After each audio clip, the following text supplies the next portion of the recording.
Screen is visible. Good morning. Is the screen visible?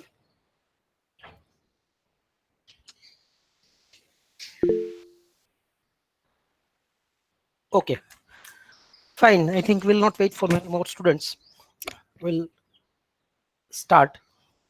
There's a second part in AI, and we'll start with knowledge representation. Now, here is the broad categorization of logic. That is modal logic, propositional logic, first order predicate logic, second order predicate calculus. Broad categorization of logic: modal logic, propositional logic, first order predicate logic, and higher order predicate logic or calculus. The propositional logic, that is also called, it is also known as deductive learning.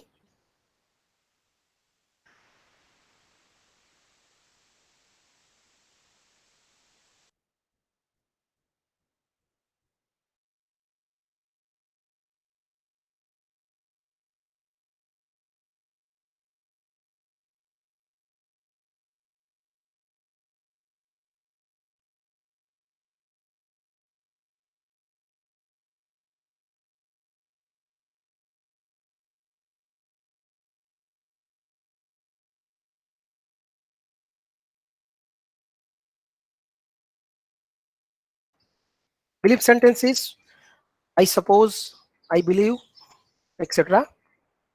Those are belief sentences. I suppose, I believe. Those are belief sentences. Among these four logic systems that we have categorized, 1, 2, 3, 4, 2, 3, 4, they are termed as monotonic logic systems. They are 2, 3, 4 are considered as monotonic logic systems because size of the knowledge base goes on increasing through inference. Monotonic logic systems is the size of knowledge base goes on increasing through inference. It never decreases. Monotonic means it is in unidirection. It is unidirectional. It is in one direction. So that is modal logic. Next one, it is an example of a non-monotonic logic system. The first one, the modal sentences, modal logic, that is an example of non-monotonic logic system. Because an asserted fact may be deleted later. This is because of inferencing is done in absence of adequate data. Here, size of the knowledge base may increase or it may decrease as well. Something is asserted in the absence of evidence, but later, if found contradictory, it may be deleted from the database. So this is an example of a non-monotonic logic system. Knowledge base can increase, may decrease as well. Now let us look into inferencing, also called logical reasoning. Here are the types or the kinds of logical logical reasoning systems: deduction, induction, and abduction. Deduction, we know all men are mortal. John is a man. We deduce that John is mortal. Deduction. All men are mortal. John is a man. Therefore, John is mortal. That is called deduction. And normal application of deduction, it is mathematicians use this kind of reasoning style. What is the induction? What is induction? How do we describe induction? How do we describe logical Logic behind induction.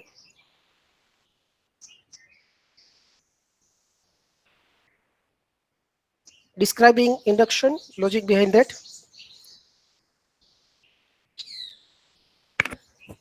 Maybe let me ask this to Gata.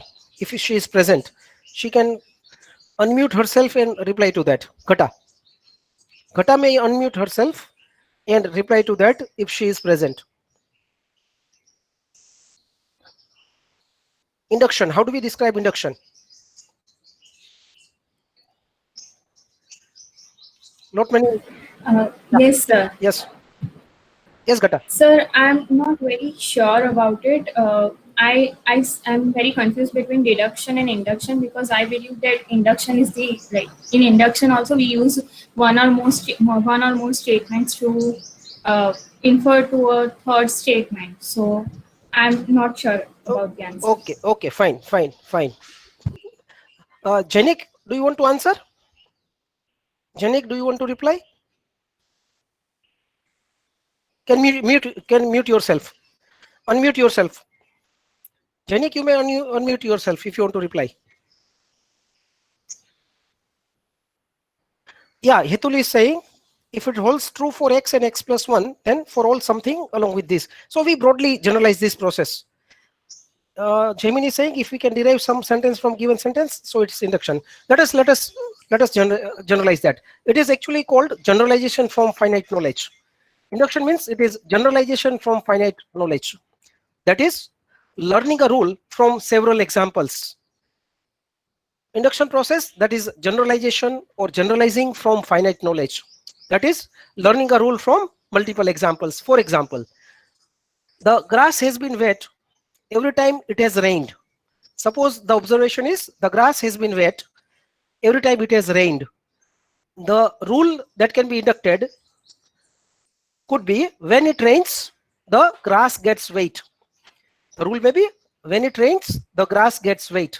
So basically, it is generalization from finite knowledge. It is a generalization thing. We have proved from some cases. From that, we generalize that for the entire range of statements, the given for the entire range of values, the given statement is true. So from a finite example, from finite knowledge, we are generalizing. That is induction. And practical examples. Suppose we observe that the grass has been wet every time it has rained. A generalized rule can be framed as when it rains, the grass gets wet. And normally, scientists use this style of reasoning. Scientists use this kind of reasoning. The third one is abduction. That is normally you might not have heard of this abduction. A implies B, and suppose we don't know the status of whether B implies A or not. We know A, if A then B. A implies B, that is known. And we may not know whether B implies A or not. But then because we don't know, this is assumed to be true in the absence of any evidence. This is assumed to be true in the absence of any knowledge, and this is abduction. And normally diagnosticians and detectives use this type of reasoning style. Just you can have a look at this. The third one is abduction, and we don't know whether B implies A, assumed to be true in the absence of any knowledge, and used by diagnosticians and detectives. See, for example, take this COVID-19 example itself. There are multiple symptoms, and some of the symptoms are present. They are confirmatory symptoms, but then other symptoms are not known. So they are believed to be there, and then the diagnostic starts with that particular disease. So something is absent, is believed to be true till it is found contradictory. That is abduction. Diagnosticians and detectives use this style of reasoning. Detectives have some clues, and then he assumes certain things, connects the dots, and then comes to a conclusion, and then try to prove that theory. That is abduction. Fine. So this was about logical reasoning kinds or inferencing, finding out new knowledge from the existing ones. That is inferencing. Now our first type, propositional logic. Many examples we have taken. So just for refreshing, we just repeat the examples. Propositional logic, infinite examples can be taken. Many examples we have already taken, and we repeat some of the very simple examples. Sentences, the corresponding propositions. It is raining, proposition may be raining. It is sunny, the proposition may be sunny. It is windy, the proposition may be windy. If it is raining, then it is not sunny. The corresponding rule is raining implies not sunny. So that we know propositional logic, the zeroth order logic, it is also called zeroth order logic. No quantifiers. The expressions are quantifiers free. And then quantifiers are there in the first order predicate logic or first order predicate calculus. And the motivation behind this is is to represent a relationship between objects. For example, sky is blue, my screen is blue, may be represented as proposition P and Q in propositional logic. The sky is blue, my screen is blue. It may be represented as propositions P and Q. But then what is the relation between these P and Q? We cannot establish that in propositional logic. The relationship that exists, that the color of both the objects, it is being blue, that relationship cannot be established in the case of propositional logic. So we require predicate calculus, and there we can simply write blue sky, blue screen. These objects have color blue, so the predicate or the relationship name is blue, and that is how we establish relationship among objects. That is the motivation behind predicate calculus. And of course, for making generalization statement or sentences related to someone, something, that is called handling for all, and there exist kind of sentences. These are the motivation of objective of predicate calculus. These are the limitations of propositional logic. Let's move further. Operators in first order predicate logic that we know, like propositional logic, all the connectives of propositional logic, implication, it is there, and or not, they are there. Additionally, we have the universal quantifier and the existential quantifier. For all, there exist. These are the operators or connectives in first order predicate logic. Except first two, remaining are also operators of propositional logic. One more is there, the logical equivalence, implication and the reverse implication, bidirectional implication, that is also there in both the logic. Implication and bidirectional implication, it is also there. Fine. Now let us represent these facts in first order predicate logic. For example, my sentence is Marcus was a man. We are representing that in first order predicate logic. Very simple, man Marcus. Second sentence is Marcus was a Pompeian. Marcus was a Pompeian. May be represented as Pompeian Marcus. Very simple. The third sentence is all Pompeians were Romans. All Pompeians were Romans. Very simple. This is related to all the Pompeians.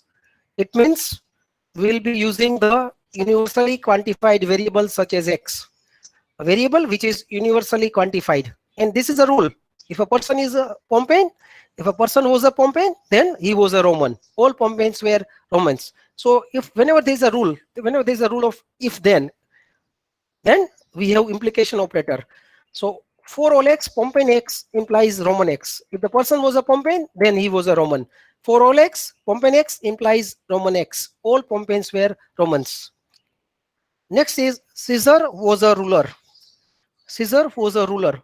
Can be represented as ruler Caesar. Caesar was a ruler, may be represented as ruler Caesar. Very simple. Next is all Romans were either loyal to Caesar or hated him. Try to represent this. Use your paper and pen. All Romans were either loyal to Caesar or hated him. Try to represent this. All Romans were either loyal to Caesar or hated him. Try to represent this. Try to represent this. All Romans were either loyal to Caesar or hated him.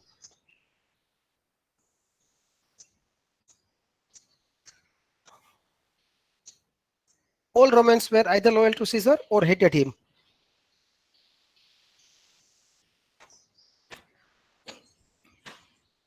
All Romans were either loyal to Caesar or hated him.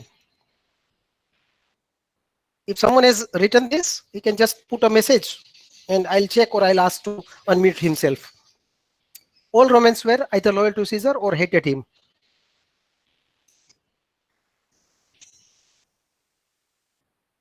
So this is basically related, the information which is related to all Romans.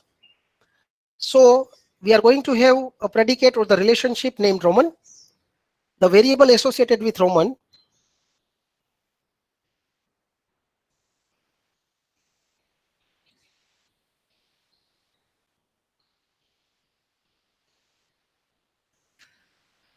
Okay, Kata. This is information, fine, Kata. This is information related to all Romans. So we'll have a universally quantified variable X related to Roman. And if this is true about all the Romans, take any instance of Romans, any instance of class Romans, that particular instance would be either loyal to Caesar or hated him. And this is either or. Therefore, rightly said it is or. Rightly said by Ghata, it is or. But then X is already universally quantified. So we don't require a separate variable. For all X, Roman X, now we don't require a different variable. There we don't, yeah, Genic, right. Loyal to X, very correct. Genic, fine. For all X, Roman X implies loyal to X Caesar. They were all Romans were either loyal to Caesar, so we have two variables, two arguments, sorry, in loyal to X loyal to Caesar or hated him. Therefore, again, hate having two arguments, hate X Caesar. So for all X Roman X implies loyal to X Caesar or hate X Caesar. So all Romans were, because it is for all Romans, for all X Roman X, and two possibilities, either or. So it is there is or loyal to Caesar, hated him, and this is about that person X. So loyal to X Caesar or hate X Caesar. This is my fifth sentence. Again, next sentence is everyone is loyal to someone. The sixth sentence is everyone is loyal to someone, and here are the possibilities. Everyone is loyal to someone. Here are the possibilities. Or maybe I can go to the next part. Okay. Everyone is loyal to someone. That is the sentence. Here are the possibilities. Everyone is loyal to someone. Are following representations are possible. For all X, there exists Y, loyal to XY. There exists Y, for all X, loyal to XY. For all X, there exists Y, loyal to YX. These are the possibilities. Just analyze these possibilities. The sentence is everyone is loyal to someone. Everyone is loyal to someone. The sentence is everyone is loyal to someone.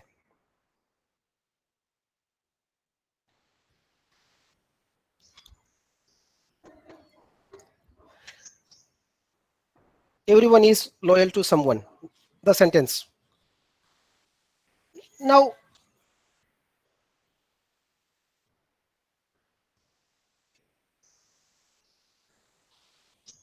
are all three representations same? That is my question. Are all three representations same? Same for the sentence, everyone is loyal to someone.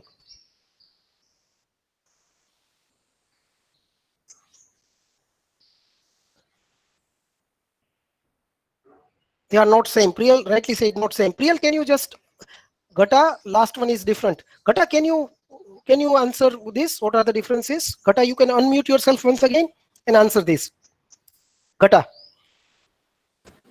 Yes, sir. So in the last one, we have for all x there exists a y, so that loyal to y comma x. So the meaning of this statement will be that for every person there is at least one person who is loyal to him.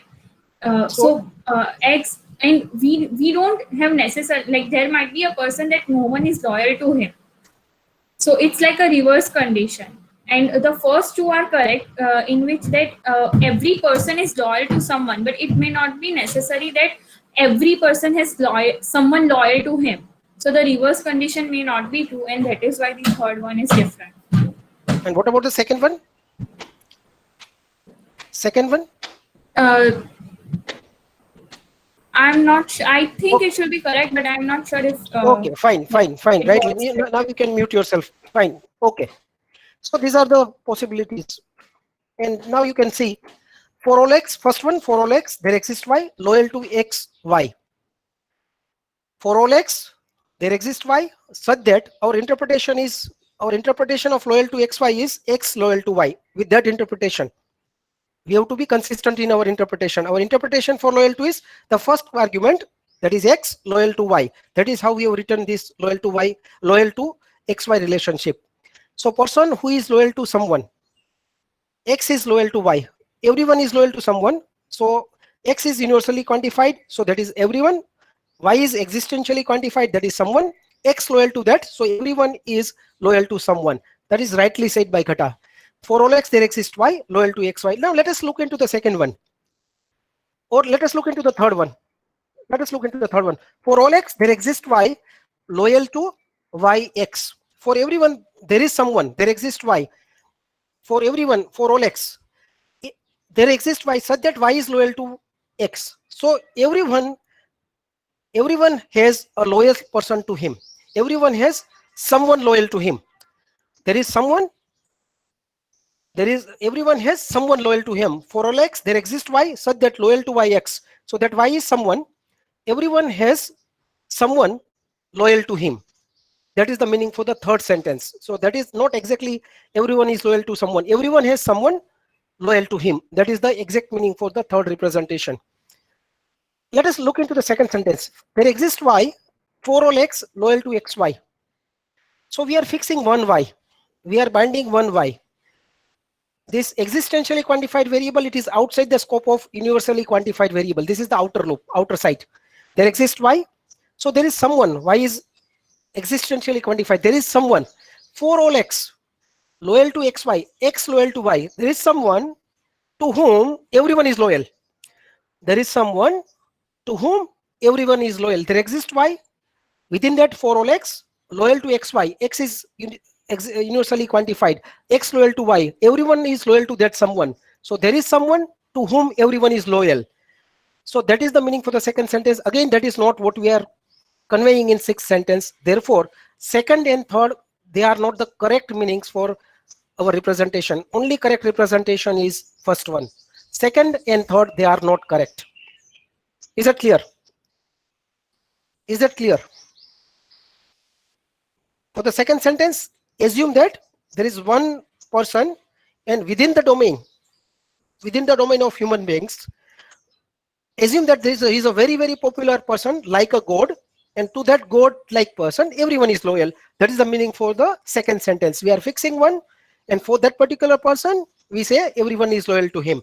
There exists y for all x, x loyal to y. That is the meaning for the second sentence. Only correct representation for the given sentence is first one. Nothing else is correct. Any doubt to anyone? Any doubt to anyone?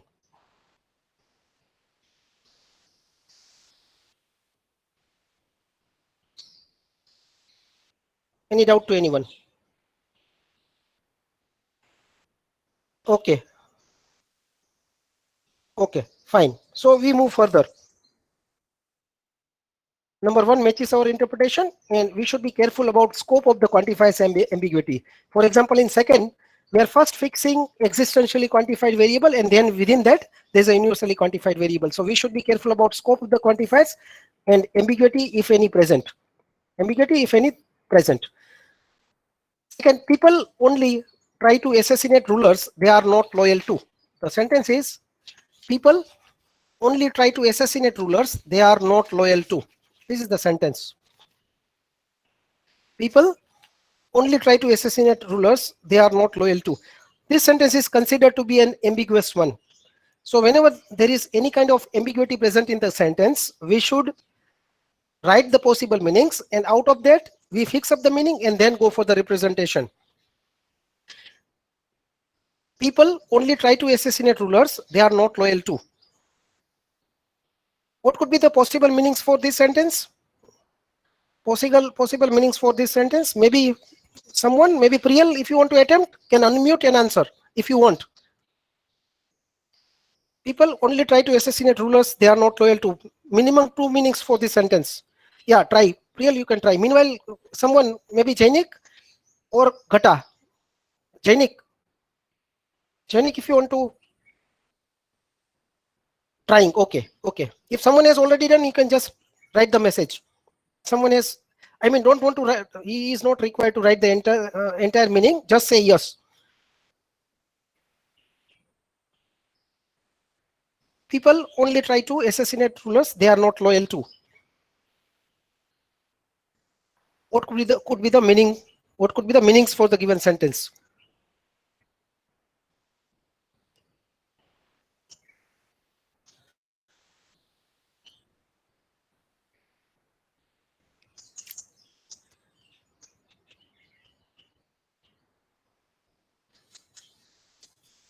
Anyone else would want to try? Can just write yes. Already has written, extracted the meaning, can say just yes.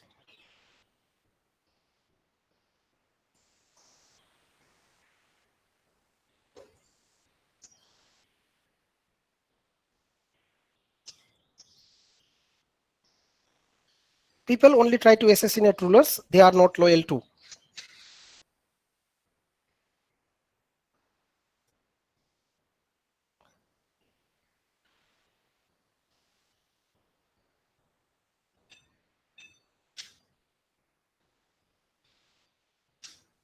Okay.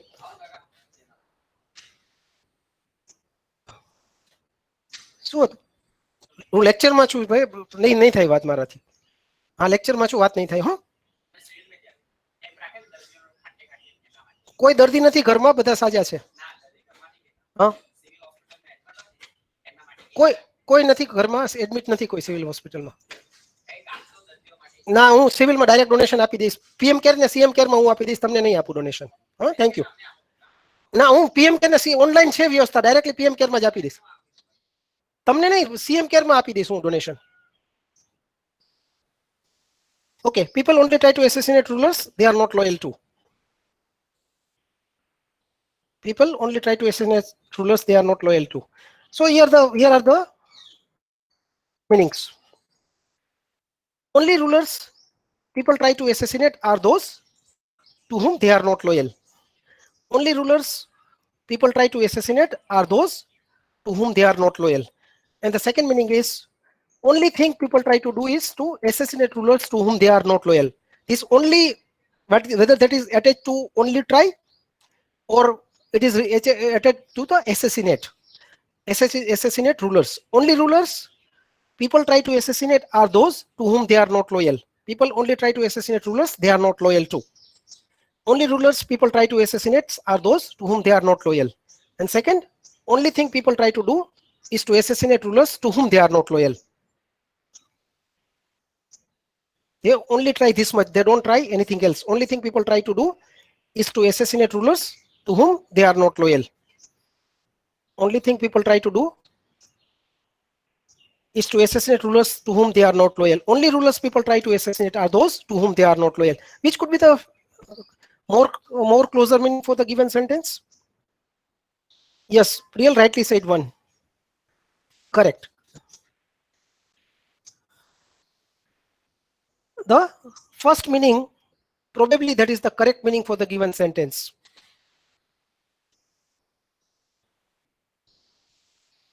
In one of my classes, one of the students also gave the third meaning. They say they actually don't assassinate, they only try. And when we say you can only try, it means inherent meaning sometimes is you cannot succeed, you can only just try. You can try unsuccessfully, you cannot succeed. That is the meaning. Sometimes that is the implied meaning.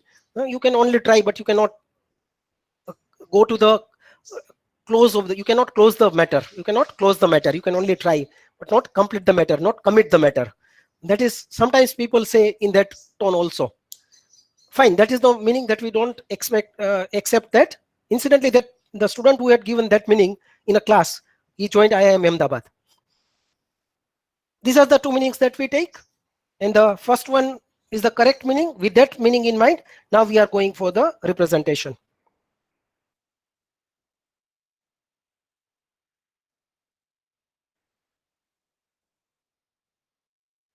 This is true for all the rulers. This is true for all the people. Therefore, we have two universally quantified variables.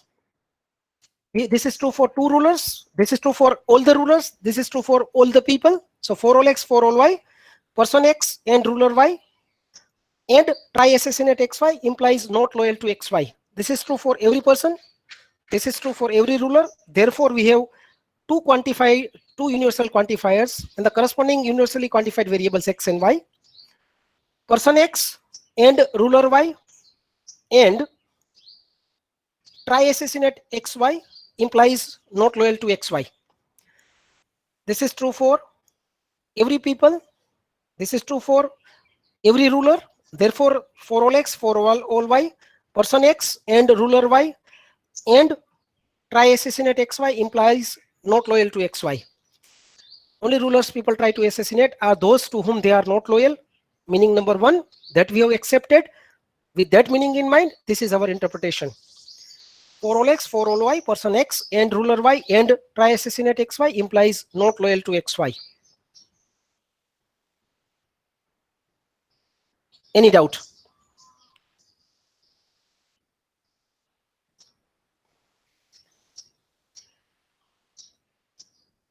Any doubt?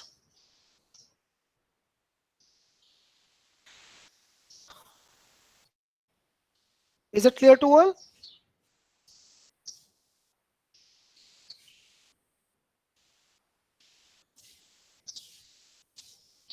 Okay, fine.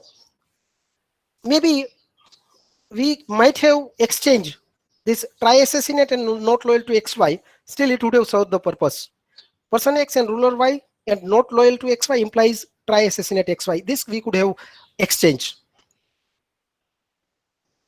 Yeah.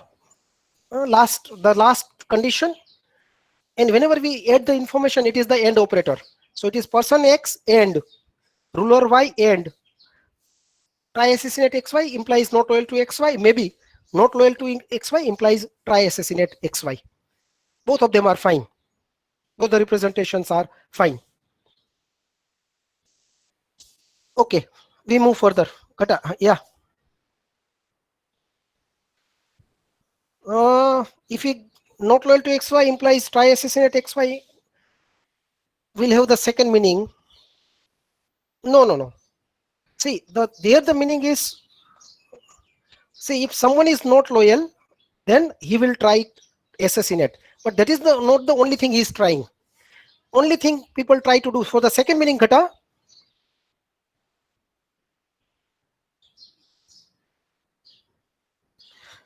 Malia is saying that won't it mean all people who are not loyal will try to assassinate? Yeah, that is the meaning. Correct. That is the meaning. That is the meaning. So as such, even that Malia, that meaning is implied in first sentence. Only rulers people try to assassinate are those. Of course, our first choice is this one. The current choice, whatever we have written, is our first choice. Maybe we can swap those two. Otherwise, my first choice remains this one. Person X, ruler Y, try assassinate XY implies not loyal to. That is my choice number one. However, if we write there, not loyal to XY implies try assassinate, that also matches the inherent meaning which is there in the first meaning. Only rulers people try to assassinate are those to whom they are not loyal. So there may be, we understand that, okay. I mean, we understand that every ruler to whom people are not loyal are getting assassinated. I mean, are being tried to be assassinated. That is the meaning that we have taken for the one. If we take that meaning, then we can swap this, not loyal to. If we don't take that meaning, there are some rulers to whom people are not loyal and still people have not tried. Then this could be the only representation, the one which is given below your screen. There are some rulers to whom people are not loyal.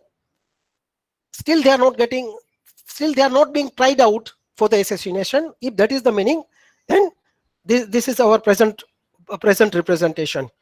Every ruler to whom people are not loyal are being tried out for assassination. If that is the meaning, then we can swap those two.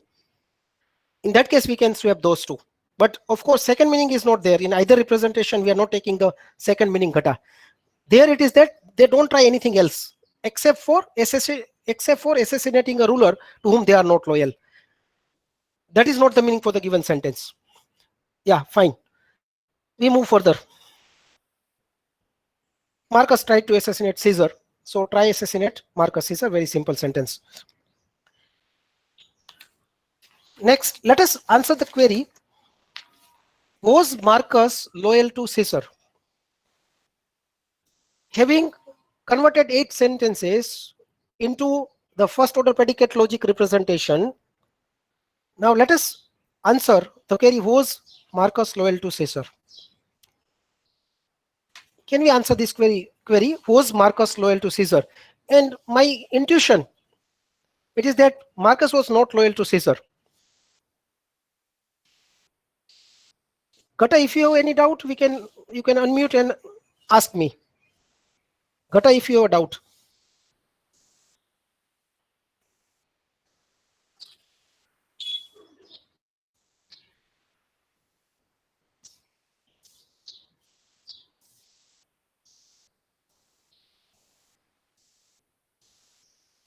Okay, yeah. Okay. Fine. Sorry.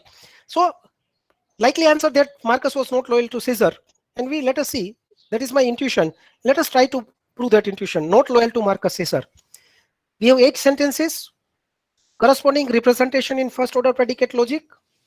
A query is asked to us based on this database. Was Marcus loyal to Caesar? My expected answer or the likely answer is not loyal to Marcus Caesar. I try to prove that. Now, not loyal to Marcus Caesar. If I look into my sentences, the representation, then not loyal to Marcus Caesar, that is appearing to the right hand side of the implication in clause number 7. In clause number 7, it is appearing to the right hand side of the implication. So if I bind to variable x the value Marcus, if I bind to the variable x the value Marcus and to the variable y the value Caesar, then I can also prove that not loyal to Marcus Caesar. In order to prove that not loyal to Marcus Caesar, I need to prove person Marcus and ruler Caesar and try assassinate Marcus Caesar. If I can prove these 3 things, using clause number 7, I can conclude that not loyal to Marcus Caesar. As per the 7th clause, if value of my variable x is Marcus, value for my variable y is Caesar, person Marcus and ruler Caesar and try assassinate Marcus Caesar, if these 3 things are true, then I can conclude that not loyal to Marcus Caesar. So my original goal of not loyal to Marcus Caesar is reduced to or changed to using 7 comma substitution is person Marcus. By default, the connection is and person Marcus and ruler Caesar and try assassinate Marcus Caesar. So not loyal to Marcus Caesar, goal has been reduced to person Marcus and ruler Caesar and try assassinate Marcus Caesar, or it has been changed to person Marcus, ruler Caesar, try assassinate Marcus Caesar. All of these sub goals are connected default by the AND connective or the AND operator. So these are new sub goals. These are my new sub goals. Not loyal to Marcus Caesar, then these are new sub goals. So let us again move in the reverse direction. Now these are new goals. These are my new goals, sub goals, or my new goal. I already have clause number 8 as try assassinate Marcus Caesar. So if I apply the 8th clause to the given goal, then it gets changed to, it gets reduced to person Marcus and ruler Caesar. Already there is a fact. Clause number 8, try assassinate Marcus Caesar. It's clause number 8, try assassinate Marcus Caesar. I need to prove now, in order to prove not loyal to Marcus Caesar, the new goal becomes person Marcus and ruler Caesar and try assassinate Marcus Caesar. We can eliminate one of these end conditions because try assassinate Marcus Caesar is anyway present as the 8th clause. So that becomes person Marcus, and ruler Caesar. Eliminating one of the condition in end, it is person Marcus, ruler Caesar and 8. That was our original goal. Fine. Now let us go back to our database and see what the clause number 4 is. My clause number 4, it is ruler Caesar. Representation in FOPL, the right hand column. The column on the right hand side, ruler Caesar. Returning to my present goal. My present goal is Person Marcus and ruler scissor. Applying clause number 4, the one of the end conditions get eliminated. The new goal becomes person Marcus. This is 4. Now next, my new goal is person Marcus, and I don't have person Marcus as a fact. Neither I have person Marcus as a fact, nor person Marcus is appearing to the right hand side of the implication. If person Marcus were appearing to the right hand side of the implication operator, the left hand side of that implication becomes my new goal, because that is the conclusion, and that conclusion appearing to the right hand side of the implication, it means it is the conclusion. For that to happen, the left hand side conditions have to be correct.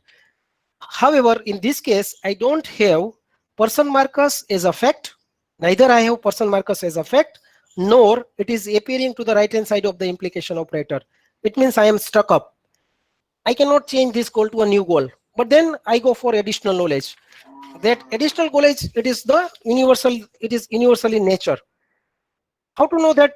I mean, the relationship that we are establishing is that a man is a person, and that is, this knowledge is universally in truth. It is not the goal that I am writing as additional knowledge. I am stuck up. I cannot make any further progress. So in that case, what I do, I go for additional knowledge, and whatever I write, whatever additional knowledge that I write has to be universal in nature. It has to be universal in nature. It should not be the goal that I am proving. My additional knowledge cannot be the goal that I want to prove. So a man is a person that is universal in nature. It is not directly related to the goal that I want to prove. So that is my sentence number 9. I say all men are persons. For all x, number 9, clause number 9, additional knowledge. For all x, man x implies person x. A man is a person. That is my additional knowledge. For all x, man x implies person x. That becomes clause number 9. Now, in my additional knowledge, it is in such a way that it relates to the point where I was stuck up. I was stuck up with the with the goal person Marcus. So my additional knowledge will be in terms of person appearing to the right hand side of the. It is a rule in which it is appearing to the right hand side of the implication. For all x, man x implies person x. Person x we have taken to the right hand side of the implication operator, so that my new goal becomes the left hand side of the implication operator. The relationship that is there to the left hand side of the implication operator. So my current goal, it is person Marcus. I am stuck up. I go for the additional knowledge. I explicitly correlate man and person, and that is for all x, man x implies person x. Of course, the thing which is there in the left hand side of the implication operator, once again, there has to be a corresponding rule or fact so that I can use it. There has to be a, I already have man Marcus. I already have a fact named man Marcus. So my additional knowledge, it is in terms of the point which I was, the point at which I was stuck up, that, and relationship that are existing in my knowledge base. And still, the additional knowledge has to be universal in nature, a generalized fact. Fine. For all x, man x implies person x. So I was stuck up as person Marcus. Using 9 comma substitution, my new goal becomes man Marcus. Person x, value of x is Marcus. Left hand side of implication is man x. So that becomes man Marcus. That is my new goal, man Marcus. Person Marcus gets reduced to man Marcus. Person Marcus becomes man Marcus. And man Marcus, of course, that is my clause number 1. That is my clause number 1, man Marcus. Because I already have a clause man Marcus, I went for additional knowledge in terms of man and persons, because I was stuck up with the goal person, and already man is existing. So I correlated man and persons, and this correlation, it is in universal in nature. It is not directly the goal which I am proving. Man Marcus, it is already existing, so I don't require anything from nil. If I follow this arrow, if I follow this direction, then I can come to not loyal Marcus scissor. Original goal, I reduce this goal to different goals. I change this goal to different goals. And in order to achieve those different goals, again, I change the goals till I reach a point where I don't require anything to be proved from nil. I can follow these arrows upwards. I can come, I can reach to the goal not loyal to Marcus Caesar. Not loyal to Marcus Caesar. This is this inferencing that is called, that is named as backward chaining inferencing technique, which is considered to be a goal driven search. Our focus is on the goal. I might have multiple sentences. I have lot many clauses in my knowledge base. I focus what I should need, where I should look into for proving my current goal. I start with a goal and then I reduce that, I change that goal to different goals until I come at a point where nothing is required to be proved. From nil using one main Marcus, and then I can go further 9 comma substitution and then achieve the goal. Goal driven search, and this is particularly very useful when we have multiple facts in our knowledge base. Our knowledge base comprises of many clauses. There are lot many possibilities are there. So instead of trying out everything, we start with the goal. Our focus is on the goal. It's a goal driven search, and how to prove that, we only consider that, we ignore rest of the things. That is the backward chaining inferencing technique, wherein we start with the goal and then come to a point where we don't require anything. So this is an example of a backward chaining inferencing technique, proving a goal using backward chaining inferencing technique. Any doubt? Anyone has a doubt?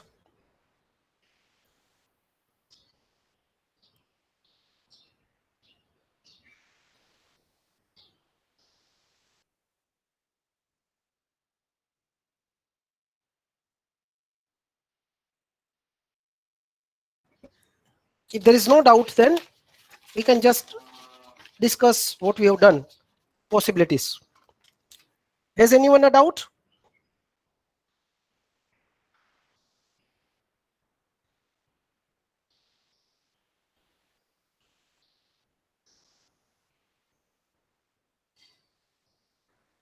Seems okay. Okay, now is it clear to all? Still I'm waiting for the reply. Is it clear to all? Okay, fine. Priyal, fine. Hetul, fine. Janik, good. Okay, now possibilities. Use forward chaining. The issue that is, how should a program decide whether it should try to prove loyal to Marcus Caesar or not loyal to Marcus Caesar? Incidentally, based on our intuition, we started with the possibility not loyal to Marcus Caesar, and we proved it, that becomes a fact. So how should a program decide whether it should start with loyal to Marcus Caesar or not loyal to Marcus Caesar? How should a program decide that? So maybe possibility number one, use forward chaining. The example that we have taken, that is called backward chaining. The alternate inferencing technique is forward chaining, where we start with the fact, and from the facts we look into the things that can be proved, that can be concluded. That is forward chaining. From the knowledge base, which are the different possibilities that can be proved, related possibilities that can be proved, that is forward chaining. Use forward chaining, that is using available knowledge, see what are the things that can be inferred, that is forward chaining. Use forward chaining, that is using available knowledge, see what are the things that can be inferred. Now the problem with forward chaining, as discussed, is branching factor increases with the amount of knowledge. More the knowledge, more the branching factor, more the confusion. Branching factor increases with the amount of knowledge. In fact, we have more amount of knowledge and my goal is fixed. I want to know whether this particular thing is true or false. Then backward chaining is always better than forward chaining. I have a specific question in mind. I want to prove a specific information. Then if I have a huge knowledge base, then I will have multiple branches. I'll have multiple paths. Against that, if I choose the if I choose the backward chaining inferencing technique, then I am only focused to my goal and what are the things that are required to be proved in order to prove my current goal, that is backward chaining. Against that, use forward chaining, that is if the goal is to use available knowledge and see what are the things that can be inferred. If that is the objective, then use forward chaining. The problem with the forward chaining is the branching factor increases with the amount of knowledge. We'll take one or two examples of forward chaining as well later on. Second, use heuristic knowledge to decide which answer is more likely and then try to prove that. Use heuristic knowledge to decide which answer is more likely and then try to prove that. In fact, in our example, we have used the heuristic knowledge. If you look into this, our set of, this is a very small example, and we had effect something like Marcus try to assassinate Caesar, and quickly looking at this, even if you don't follow the systematic approach, we had a clause something like, we had something like only rulers people try to assassinate are those to whom they are not loyal, and Marcus tried to assassinate Caesar. So just having looking at a glance of the given information, probable we could extract, or for that matter, Ghata could extract that the likely answer is not loyal to Marcus Caesar. So based on that, we try to prove the goal not loyal to Marcus Caesar. That is possibility number two. That is possibility number two. To decide, use heuristic knowledge to decide which answer is more likely and then try to prove that. And if it cannot be proved in some reasonable amount of time, then prove the other thing. We have applied the heuristic knowledge, but then heuristic does not guarantee a solution. Sometimes it could go wrong. That's the basic property of heuristics. Most of the times it will solve a problem. Most of the time it will give an acceptable solution, but it doesn't give the guarantee. So it's possible that it could go wrong. So if it cannot be solved in or proved in some reasonable amount of time, then prove the other thing. That is possibility number two. Maybe the third possibility, prove both the things simultaneously and stop when one of the things is proved. Switching over between one goal and the other goal. Prove both the things simultaneously and stop when one of the things is proved. That could be possibility number three. These are the possibilities for addressing the issue. How should a program decide whether it should try to prove loyal to Marcus Caesar or not loyal to Marcus Caesar? With that, we have discussed in today's session about backward chaining. We'll take more examples in the next lecture. If anyone has doubt, I can answer that. Otherwise, we'll stop today's session. Has anyone a doubt? Anyone having a doubt?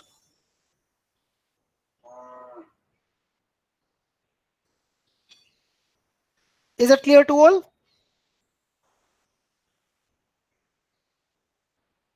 Is it clear to all? Okay. I'm getting response from Ghata and Hitul. Janik, fine. Okay. We'll continue from this point. One more example of backward chaining in the next lecture. Thank you.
Hello students, this is Friday, 11 o'clock, BDA.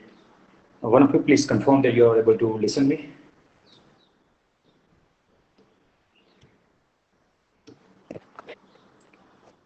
Hello? Can you hear me? 7th sem students, can you hear me?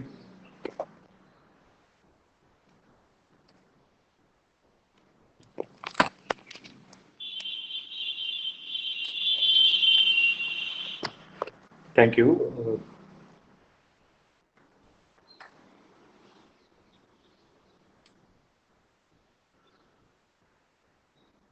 Fine. So far so good, right? We've been doing various technologies, and we've been learning various fundamentals also.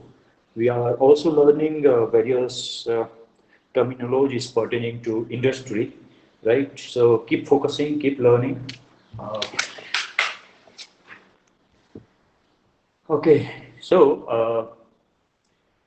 We have started talking about distributed mutual exclusion, right? And then we know why we are learning that, right? We want to learn what happens behind the scene when you are, pulling the big data or pushing the big data, and of course the processing part. So the underlying, framework, how actually does it work? Even the Hadoop is a framework, but it itself uses other frameworks, right? I mean, maybe other things like message passing or RPC, etc. Right? So those all things what we are trying to focus day by day, right? Because you never know when you will be there in the team who really architects and implements the uh, technologies for years to come, right? All right, I have started presenting my laptop screen, okay, and let me show you two different slides actually. See, one of the slide, I assume it was made available to instructors from some other book, and I believe it's the same book and the author, maybe a newer edition about the same.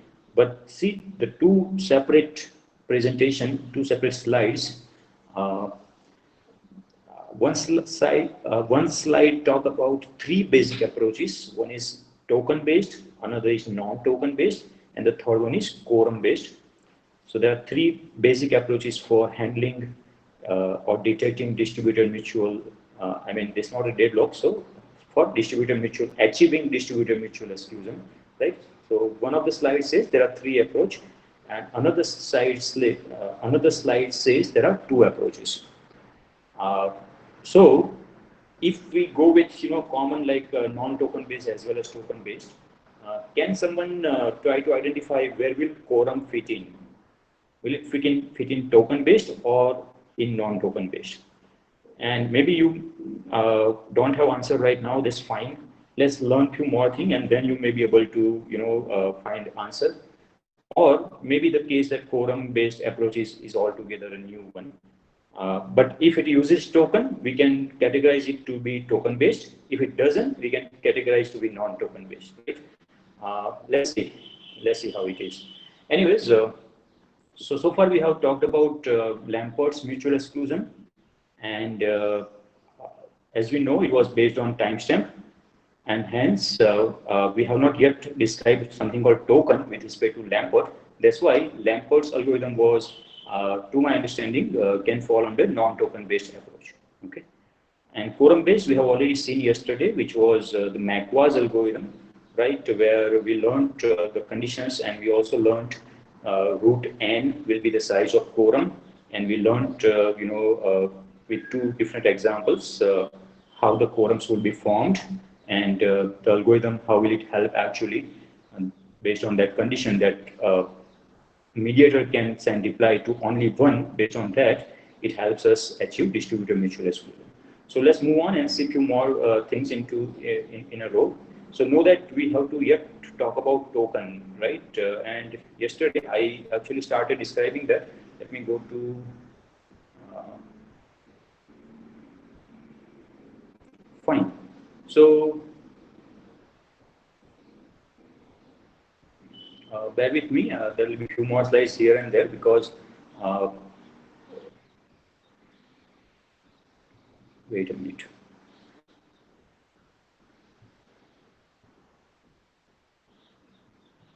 Hey, come on, really?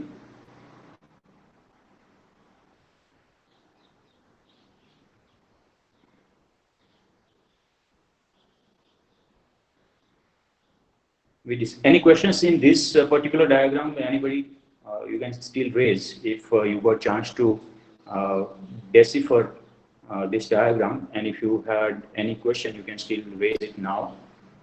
So we yesterday talked about how McQuarrie's algorithm handles deadlock. The improved McQuarrie's algorithm. Original McQuarrie's algorithm had only a few set of messages, but then they added more set of messages, and we talked about that it will then handle deadlock also, right? Anyway, so let's move on to talking token-based algorithms. So unique token will circulate among the participating sites, and a site can enter into critical section if it has the token. Now, this is something new, what we just started yesterday, right? Token-based approaches, they use actually something called sequence numbers instead of timestamp. Okay, and see, you will also have to make sure a few more things, like there are old request and the current request. I mean, one site might request for a critical section. It might have gone through also, but then later on it might again request critical section. So there can be multiple requests from same site over the period of time. Now, if in between messages are not received by a certain site, and it only receives two requests from site X, for example. So there you have to actually identify which one is the old request and which one is the current request. So there can be multiple more scenarios to discuss. Right now we are just thinking that there is something called sequence number going to be added. Now, why do we need this sequence number, or why they are not using the timestamp, and what is the pros and cons? That also we'll try to address, right? But then know that sequence number is nothing but you're very much like a counter, right? And it will advance. I mean, it will be implemented independently. Sequence number of sites advance independently. That means every site will have their own local sequence number, and they will implement it one by one. How? Let's see. Correctness issue is trivial since only one token is present. Only one site can enter CS. But to make sure that there is only one token, how do we do that? That also has to be addressed. And the deadlock as well as starvation. So all those requirements of distributed mutual exclusions have to be anyway addressed. So some team of scientists, Mrs. Suzuki Kazami, they did develop an algorithm. Let's see what it is. If a site wants to enter into the critical section and it does not have the token, it broadcasts a request message. Now you understand broadcast, right? You just send this request message for the token to all other sites. So now, as it is saying to all other sites, we understand it is not creating any quorums, right? So that is one difference here in this particular algorithm. You may also mix and match if you can find certain appropriate logic. But right now, this particular algorithm, it says send a request message or broadcast a request message to all the sites, all other sites. Fine. Then a site which possesses the token sends it to the requesting site. So we are assuming for now that there is a site which already is having a token, okay, and it got a request message from another site. Once it receives the request message from another site, of course, some or other conditions, once it meets, it will have to send that token to the requesting site. Okay, let's see more. It's very much like there is one token for a single window, and all of you are sitting outside the room, and you want to get inside the room, and the token will have to be given to whomever wants to enter into the room. It's very much like that. And there is no mediator, there is no common entity, right? You pass on token hand to hand from one guy to another guy, and that's how it works, for example. That is what is the scenario, for example, because this is distributed computing we are talking, right? So, and then if a site receives the request message, when it is executing the CS, so now is actually talking about the status. What is the status of the current site? So if you are thinking that the site who receives the request message from another, if it is already executing critical section, that means its own status is executing the critical section, and we know that it might be executing the critical section only if it would have token. Yes or no, right? So there are two actually different scenarios. One, the site might have token, but it will have finished executing critical section. Okay, but then there was no request, so it kept the token with itself only. Yes or no? If let's say there are 10 guys waiting outside the room, and one guy wanted to go inside, it had a token initially, for example, and it went inside the room and came out, and then he just is outside the room with other 9 members, but nobody requested.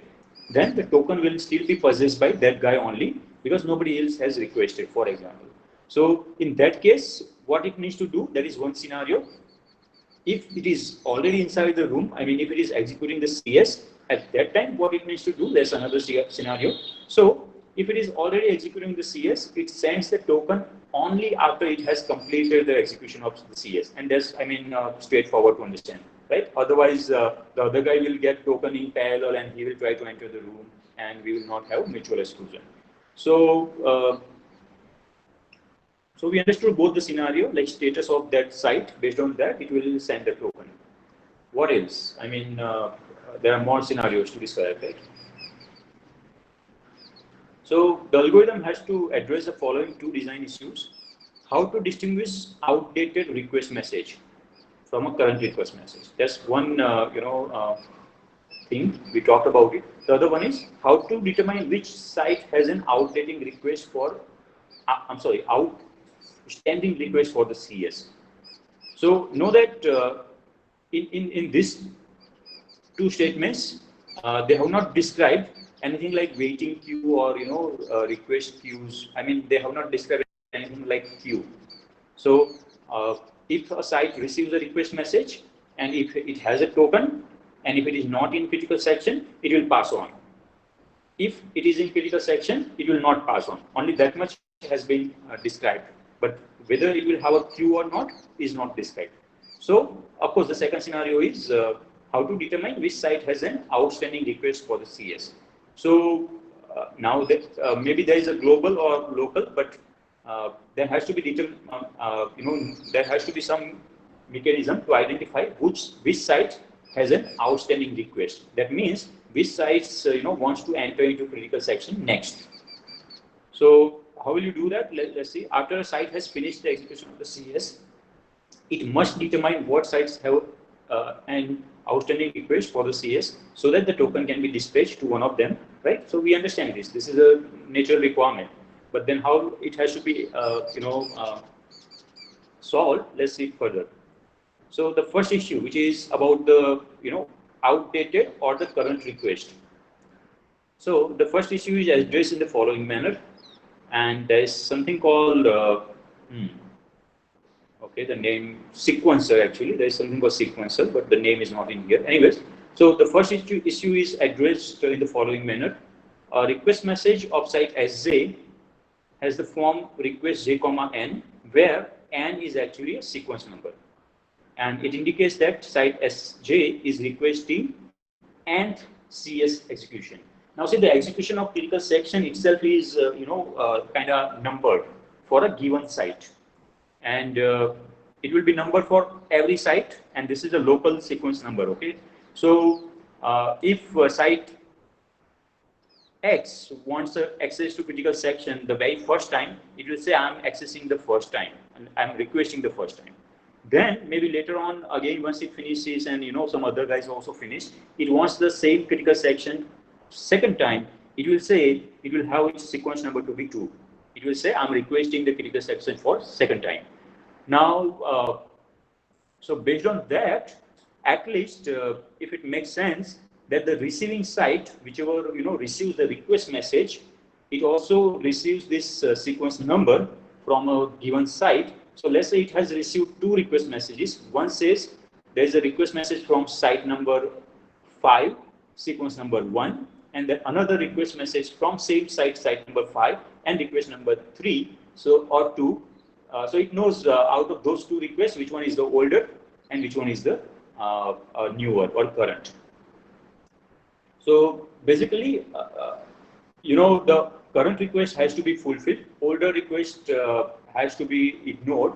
Anyways, so why and how, let's see. A site SI keeps an array of integers. So now this is next data structure. The first data structure was to maintain a local sequence number.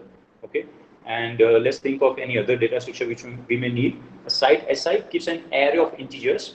So this is request number of I1 to n. Okay, so whichever sites want to access the critical section, anyways, every site actually keep their own another data structure called array of integers, Rn, right, request numbers or something. So 1 to n, and now n we know n is number of sites, where Rn of ij, this j will be site 1, site 2 up to site n, and this I is your own number, which is, let's say, your SI. So know that this particular data structure, Rn, is there with each and every sites, okay? And the size of this Rn itself is n. And what will they do? What is the purpose of it? That denotes the largest sequence number received in a request message so far from site Sj. Now, this particular data structure is an array, for example, array of 10. Then array of 0 will indicate what was the largest sequence number received from site 0. Then let's say array of fifth position of this array, for example, will actually talk about if we ignore starting from 0, instead let's say starting from 1.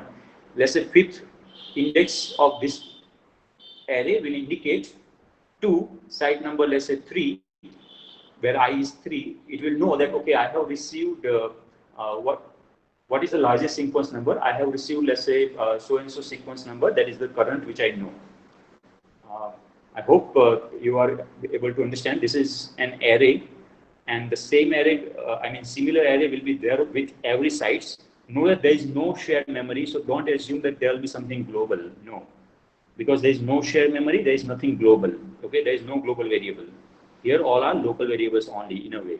Local to site, and global means global to the cluster. And there is nothing global as of now. We have not learned something called distributed shared memory. We have not, and it's not available physically. Distributed shared memory. It's only logical part of it.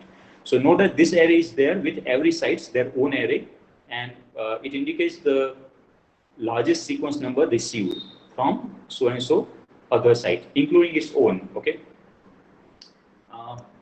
When site SI receives a request JN message, so let's say site SI, it is receiving a request message, and it is from site J, and the sequence number can be n.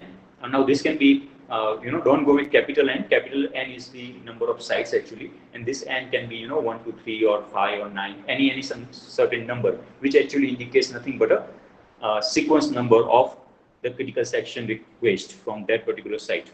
You remember I just mentioned you the site which site itself is actually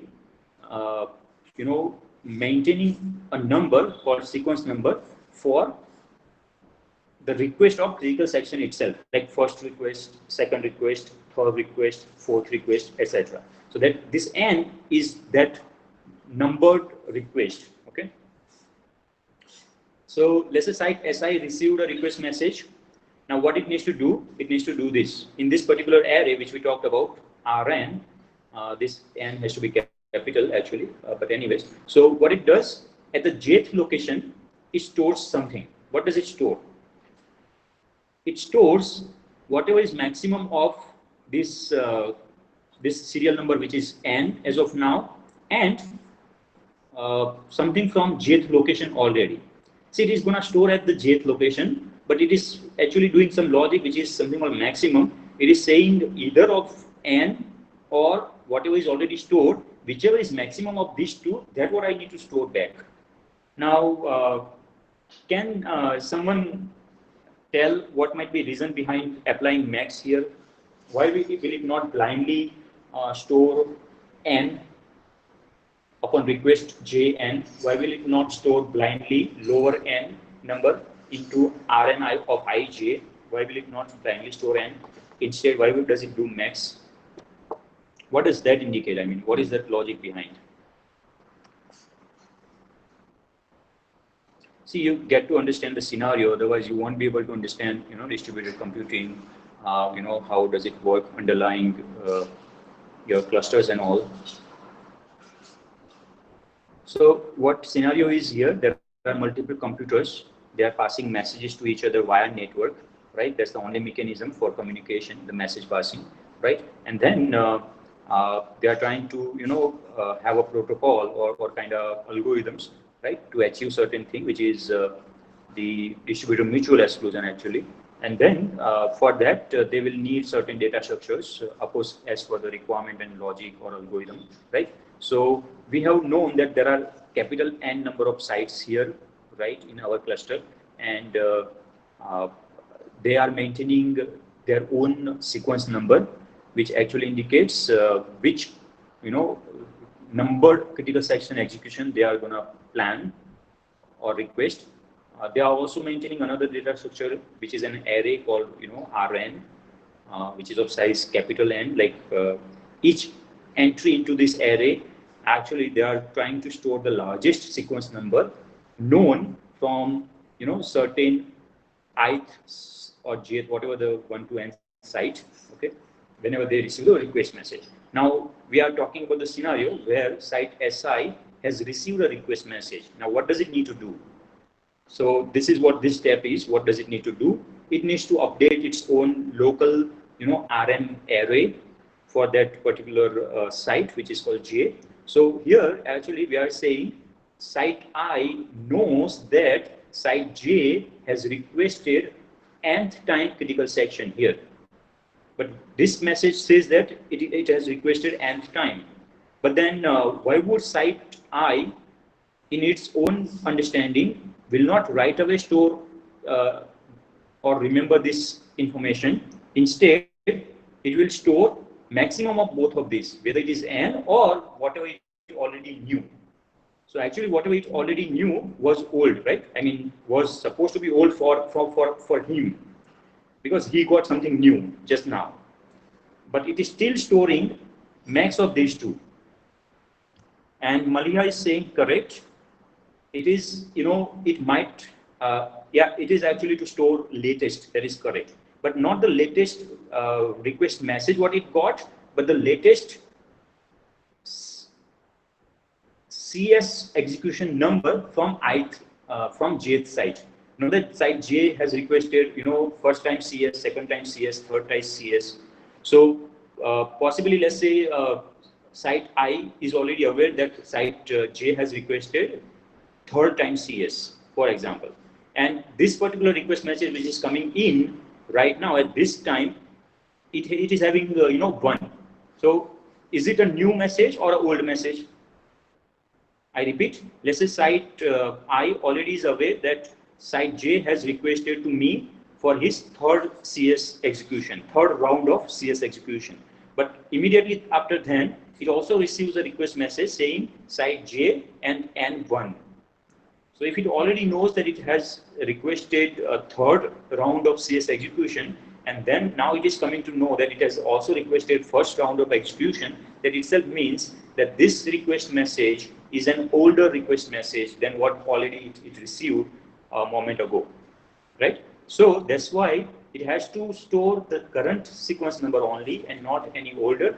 So it will still keep like 3, it already knew 3, 1, the maximum of 3, the known, and whatever just came, 1, 3, 1 maximum, for example, is still 3. It will, in a way, ignore this request message. It is actually able to detect that the current request message, I mean, just now, whatever request it has received is actually an older request, and I've got to ignore that. Okay, that's what it is doing by applying max logic here. So that is one thing.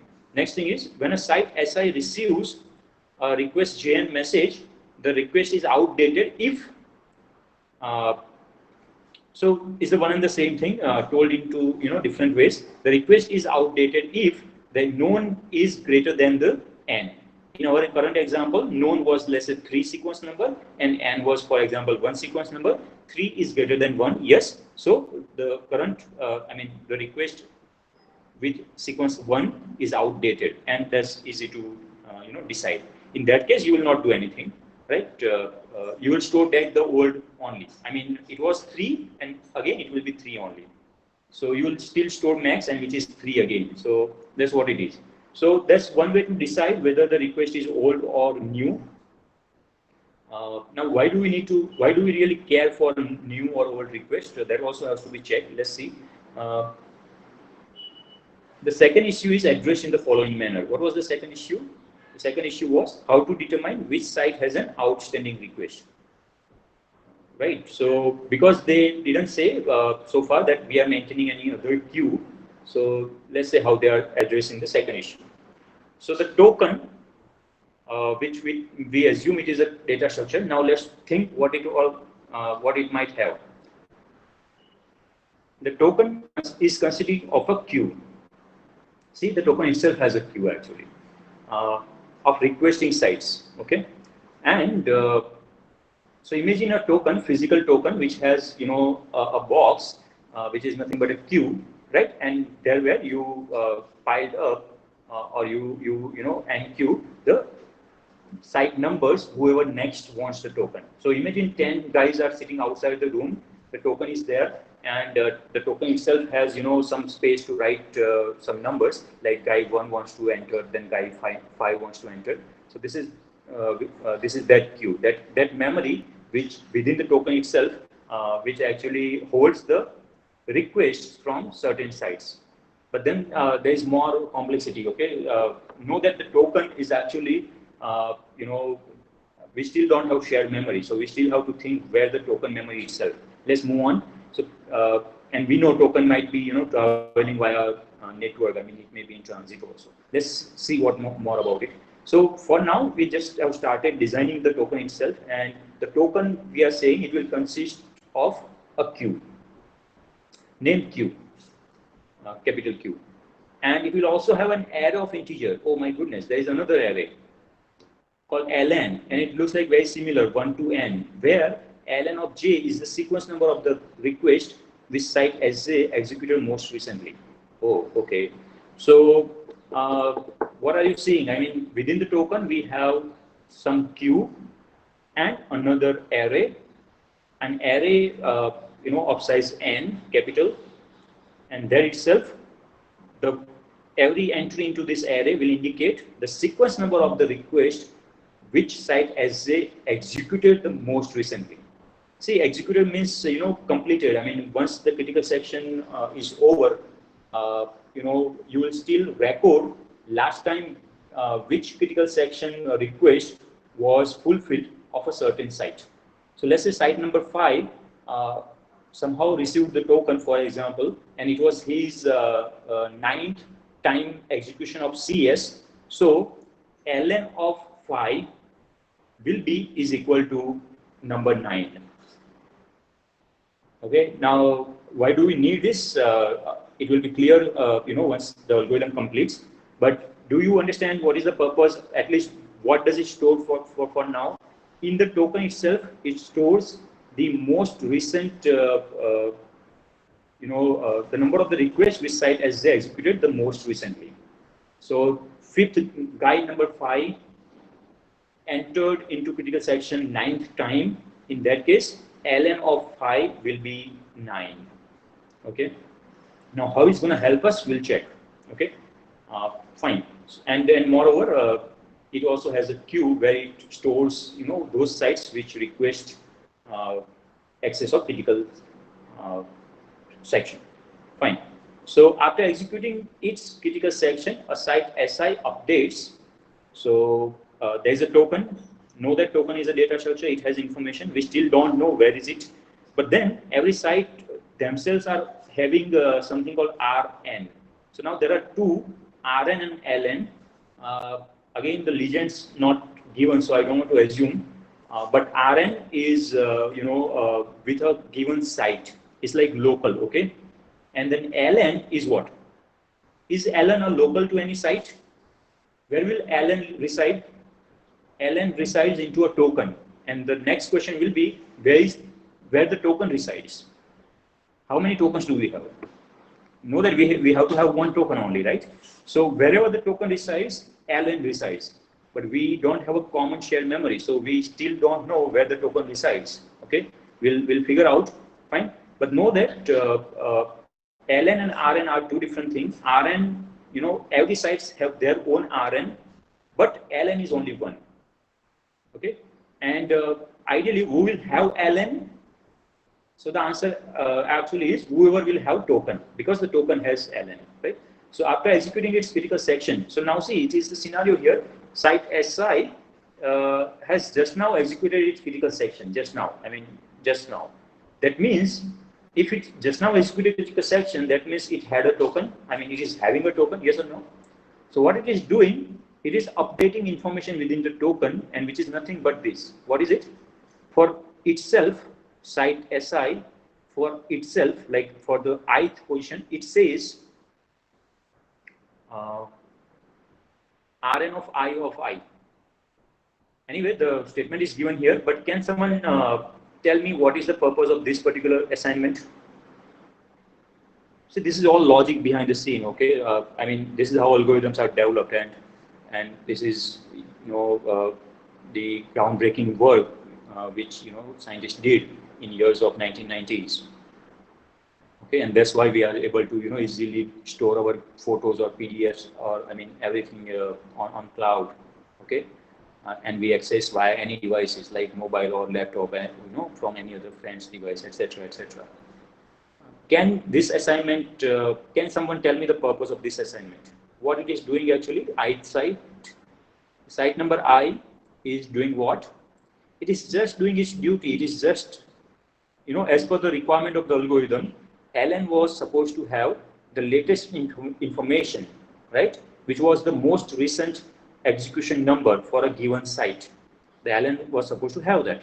So site SI is just doing its duty. It is following the requirements. It is just updating the token, data structure within the token, right, which is called ln data structure. It is just updating at the ith position that I just now finished the critical section, and the current or the latest critical section round which I actually undergone is whatever I have stored in my local information. Let's say site I was undergoing the 9th time critical section. So first it would have stored its own data structure. In that it would have stored 9. Right now it is after the critical section finishes, after the execution of critical section, it is also updating the token to confirm on this particular requirement. It says token, please know that 9 was my latest or the recent execution, the round 9. And that's what it is. It is to indicate that its request corresponding to sequence number RNII has been executed. It is complete.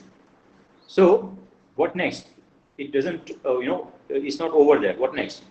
So at site SI, now SI needs to, do the next step, which is send token to somebody else. And for that, it needs to find out who has requested. To whom should it send the token? Yeah. So let's see. A site SI, if so and so, then site SJ is currently requesting the token. Now, okay, can someone decipher this condition? Anyway, it's given here, but you still have to understand it. See, what is the scenario? Site SI just now completed its execution, Rn of II numbered CS execution, and it updated the token with the latest information. And the next thing it wants to do is to find out some number of site, like certain site, to whom it will give the token. Now again, fairness kind of, the requirements of mutual exclusion, like no deadlock, then fairness means equal opportunity, etc. So there's some mechanism via which this particular algorithm must be achieving fairness. Let's try to find that out, if there is like that. Okay, so what it is doing actually, a site SI, the current token holder, is actually finding out this equation, which is what? From the token, it is finding out one by one other sites, and let's say jth site had a certain number, serial number of execution or round of that CS, okay, and it will do plus one, okay, and if that is actually so know that L is from the token, okay, and R is from the local data structure. So RNIJ indicates what? RNIJ indicates that site I knows that site J has requested whatever the information in this particular location, RNIJ, let's say RNIJ is, for example, 13. So site I knows that site J wants to enter into the critical section 13th time. It's 13th round, okay? Site J's. Now let's say it is 13. And let's say ln of J, which is actually within the token itself. So in the token, what is the status? What is the status of jth site? What was the most recent execution successful by jth site? For example, it is 10. For example, so lnj indicates, for example, it is 10. It indicates that site J last time entered into the critical section for its own round number 10. And if we do 10 plus 1, 11, so site SI is actually, trying to decide whom to send the token. So for jth site, for example, ln of j plus 1 is, for example, 11, and site SI, by the time received so many requests from, outdated and current, etc., and it requested the current, let's say 13. So it is actually knowing that 13 equal to 11, which is not correct, right? So that scenario will happen or not, that is one thing. Like 13 is the known, and the last time it executed, was 10th. So that's one thing. But when this both will be equal, let's say site SJ was 10 only. It last executed 10th round of critical section, and 10 plus 1 is 11. And site SI also received the latest request for 11. So I repeat, site SI has received the latest request from site J, which is number 11. And token also says that last time it executed the 10th, and 10 plus 1 is 11. So for whichever site SJ, if this is going to be true, then at least site SI judges that site J is requesting the token. Know that it is just requesting, it is not deserving yet. Okay, it may not be deserving. The fairness is the next thing. This is just to not that it is requesting. Okay, even this can be greater or equal, but we have to see whether it is any way go greater or not. Okay, let's see. So basically, the second issue is addressed in the following manner, which was the what was the issue of what was the second issue? We just needed to determine which site has an outstanding request, and we successfully at least did that. We know that jth site has outstanding request. That's about it. We have not yet done, we have not yet chosen to whom to give the token if there are many requests pending from various sites. Okay, but we still at least know which all are pending, right? Fine. So let's see algorithm. Little discussion about the data structures, and now we'll move on to the algorithm.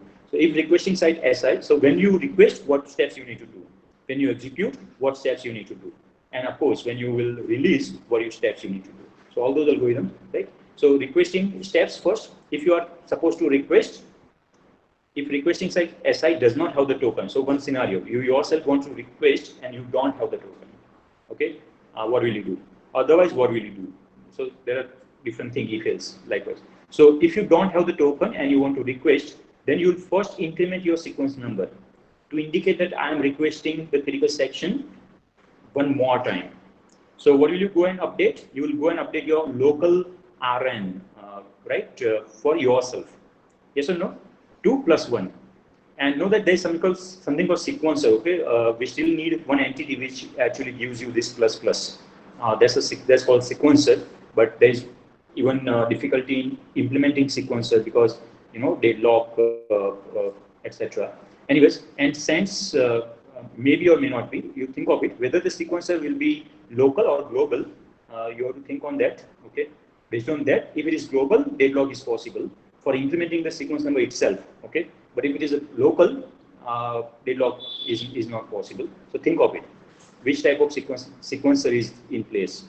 Anyways, so you just mark your own information saying this is my current request for the sequence for the critical section, and then you send the request saying I am ith site and this is my latest sequence number to all other sites. Know that SN is the updated value, right? Which is +1 actually, whatever the old sequence +1, and it is also updated in your local data structure. Now, when a site SI receives this message, what will it do? It will set in its own data structure. Let's say site SJ received this message from I. So what will it do? It will go and update its own local data structure at jth location. I mean at array J, its own. At ith location, it will put what? It will put again the max what we have described, math of known sequence number or the current request sequence number, which is this SN. If SJ has the idle token, okay, this is next step. If luck by chance SJ has idle token, I mean just now, just before SJ entered and it found out nobody was there in the request queue from the previous logic, that indicates that it has idle token, then it will send the token to SI, provided if this meets. Okay, and this is nothing but to indicate that it is a last time I indicated for ninth time, for example, and right now I want to indicate execute CS 10th time. So if it is the case, go ahead and give the token. Again, there will be any missing numbers or not between. We have to still think. Let's move on. It will be clear as we go to the algorithm. Executing the critical sections. So we understood what will happen upon request, and if you receive request, what you might do, provided you have idle token. If you don't have idle token, what will happen? You will just update your data structure for sure. Otherwise, you don't do anything else. Fine. Executing the critical section, what happens? So site SI executes the critical section after it has received the token. So if somebody sent the token to site SI, then only it will execute. Right now, token is nothing but a message, and that message itself has information. And the information wise, we know token has a Q and token has LN. Two things for now. You can also think of a token ID, etc. I mean, fine. Anyways, if site SI executes critical section, if it has received the token, what next? If it has not received, of course it will be waiting, right? But if it has received the token, it will move on. And what will it do in the releasing part? Having finished the execution of CS, SI takes the following action. Now, no, this is, this particular steps are actually talking the synchronization of token. If you remember, I told you there is no common memory or global memory of token. Right now, token is just a message, and how will everyone know the up-to-date state?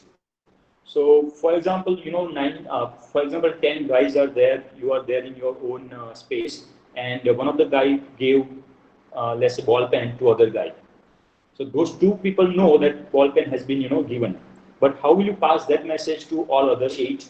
I mean, how all of them will know, right? So this is what happens in distributed systems. I mean, the global state is incomplete most of the time, unless you have, certain data structures and certain algorithms to, get to synchronized information.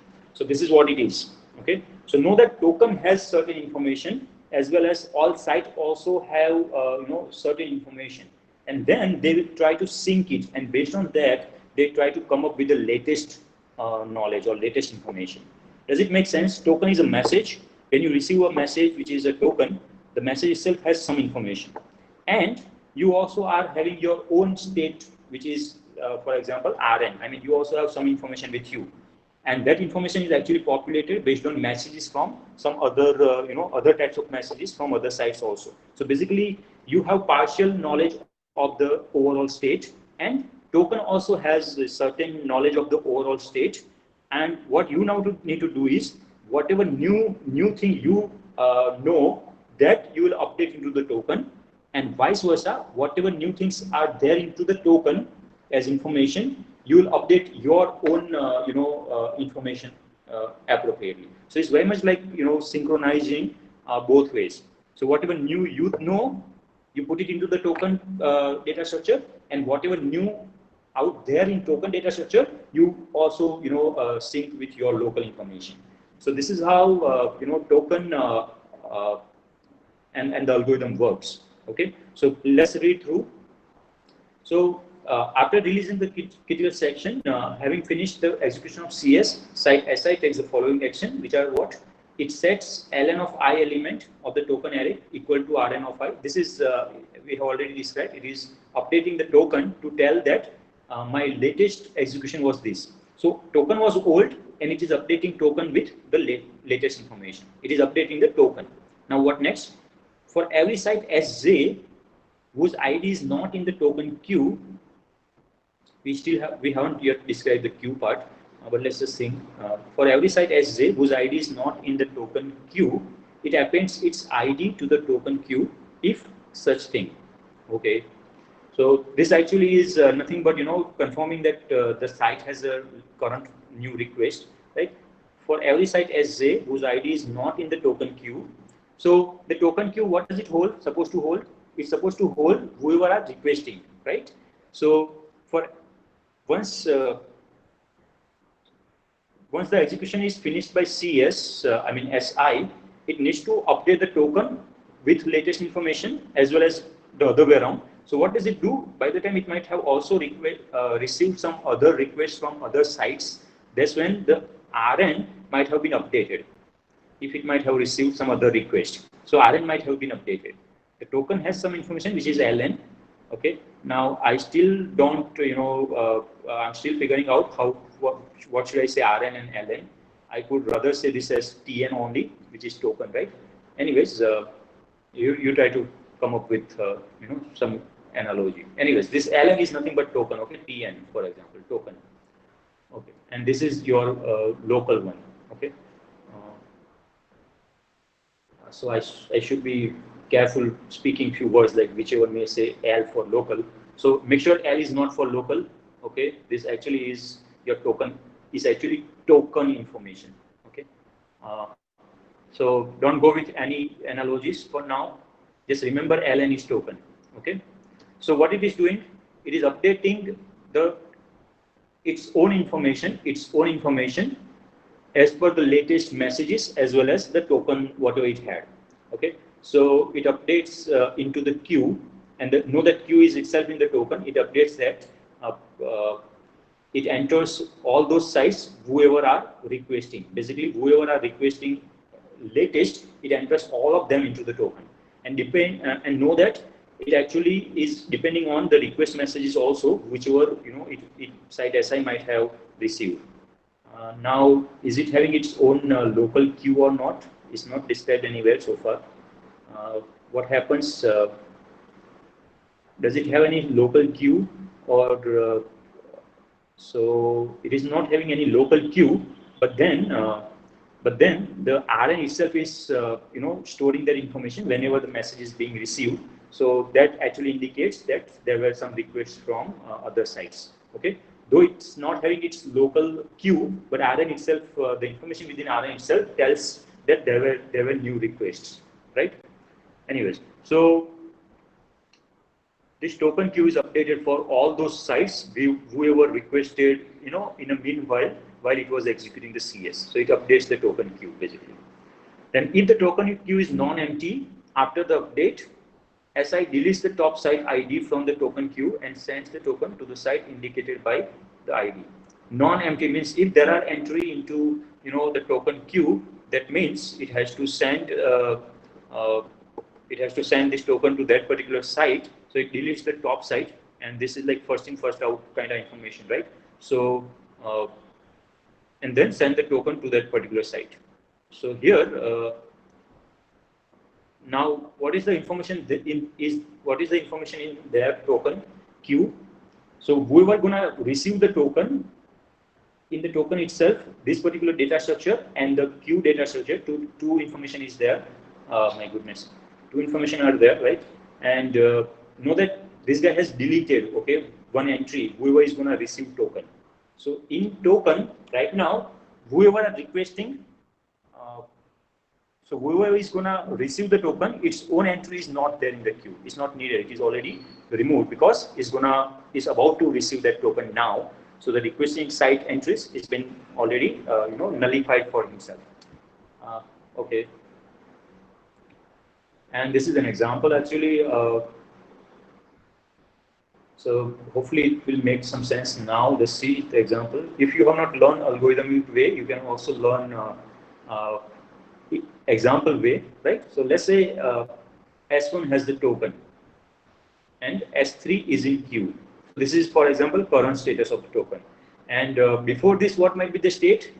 So who will hold the token first? So those kind of, fairness is not always there. I mean, there is, you cite 10 of you may fight again. I will go first the first time, but that is not described by this algorithm. So we are assuming that, the first site has the token and uh,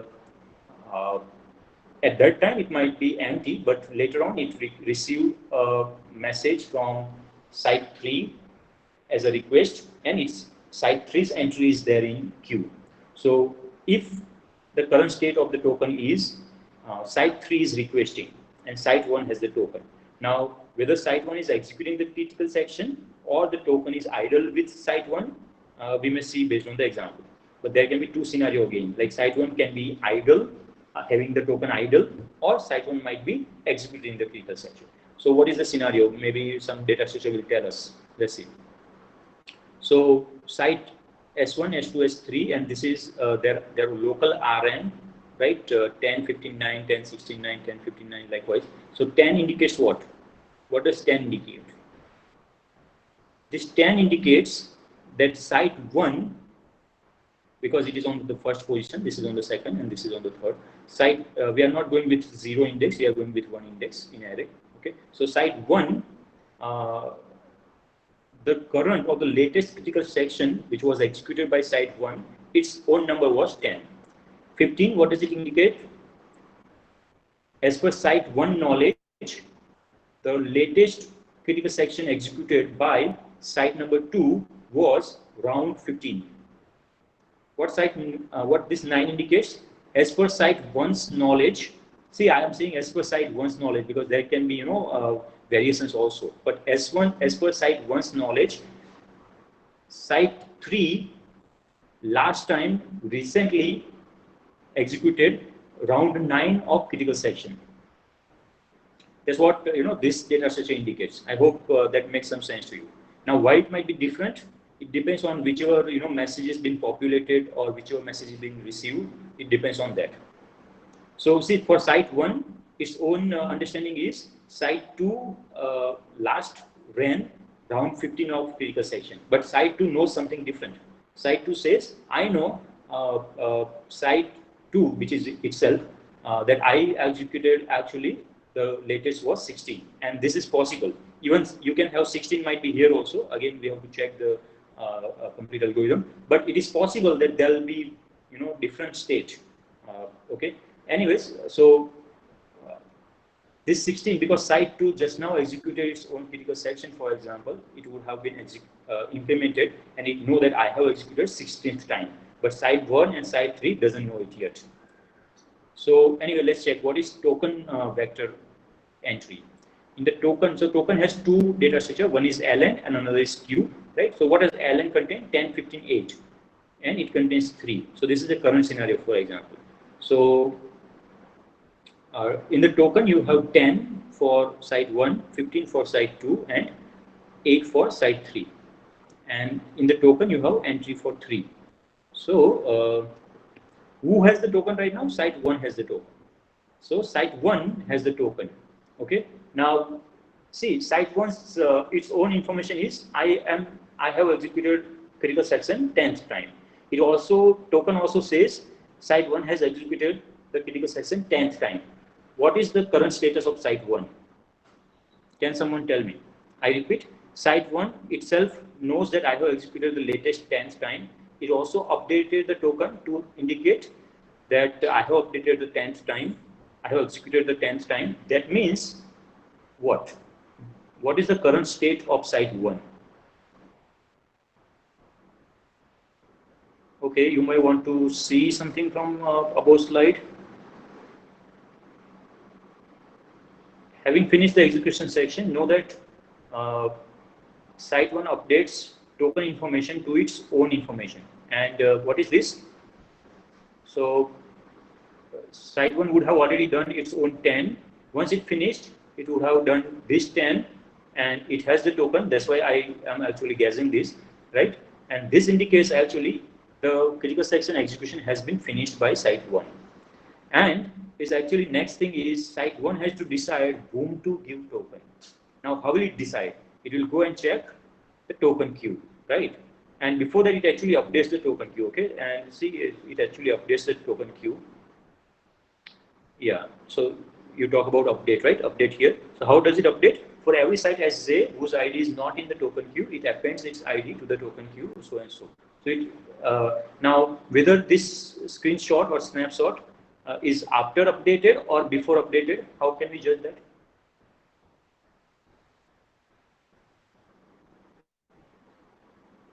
Here, this entry 3 is there.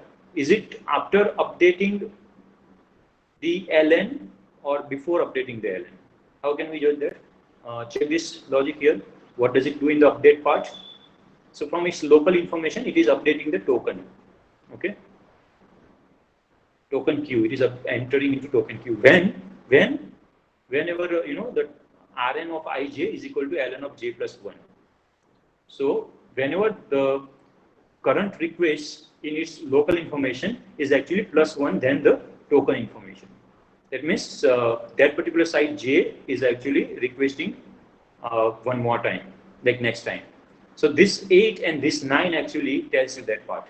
See, in its own local, it was 9, right? And in token, it was 8.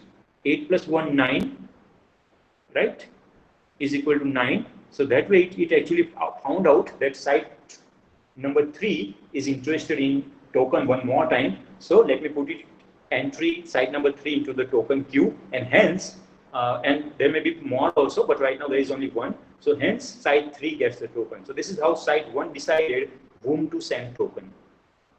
Okay, and of course, it will remove this entry. So see the token when it was received with site 3, this entry was removed because site 3 is now getting the token. So this entry was empty, and this was actually this particular step to remove that, delete this particular one, right? So I hope it makes sense, right? Then what will it do? Again, the same story. Then it will, towards the end, it will update the information. It will then find out who, who is interested in token. It will get the token to the new. When the queue is empty, if it is empty, I mean, there is no point. The token will stay idle with certain sites. And this was the example of token handling. So we are 1 minute away from the class end, and there are more things what you may learn, like correctness, proof, and all. I'll leave that on you. So from distributed mutual exclusion, the category wise, we have learned 3 algorithms. Non-token based algorithm, that will be Lampert's mutual exclusion. Token based algorithm, what is the name? Let's see. What is the name of token based algorithm? Suzuki-Kasami. All of you please note this down. Token based, we have learned Suzuki-Kasami, okay? You may remember, however, SKT or whatever. Suzuki-Kasami, we have, learned under token based approach. Under non-token based approach, we have learned the very first, which was Lampert's right algorithm. And which one have we learned on quorum based approach? Can anybody name which algorithm have we learned under the quorum based approach? What was that? This one. What was that?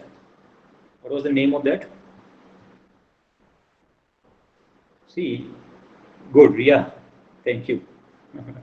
Mac was right, correct. So we have learned 3 algorithms falling under 3 categories, and we have kind of learn few more things. You keep reading this slide, it will let you learn more things like timestamp as well as serial number. Actually, there are problems if you only maintain serial number, and if you do not go with timestamp, you will still miss something. And for that, you will take benefit of timestamp also. And there are improvements into algorithms. Okay, so I would not describe all of them, but know that this is what underlying the distributed systems are having. Why we took up this? The primary reason is you have to go beyond the local operating system concepts. I repeat, it is an era of 2020 where cloud, IoT, big data, ML, you know what I'm trying to convey, right? You get to learn beyond local operating system. And these concepts, actually, the distributed mutual exclusion, three algorithms, at least try to convey some information how distributed things might be working. Okay, fine. Over to you, next faculty.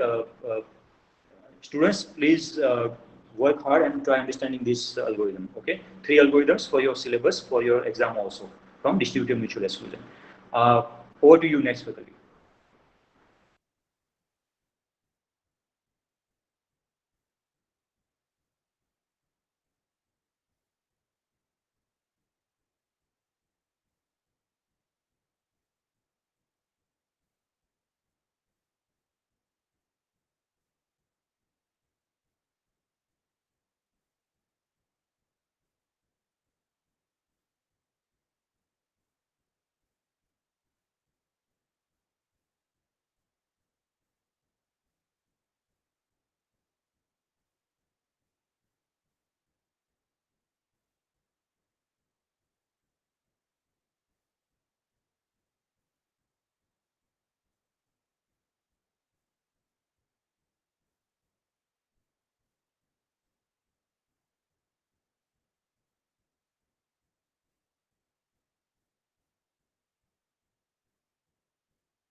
Hello. Yeah. Can you hear me now?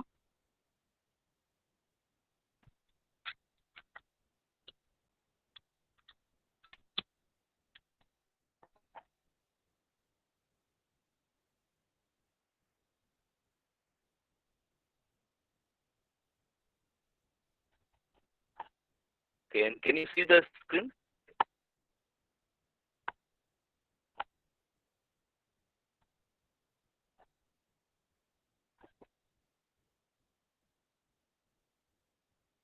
Let's begin. So we're talking about support vector machine, and we said that we started with a error correction kind of linear classifier, which iterates through uh, the error values and updates the parameters until they reach the convergence.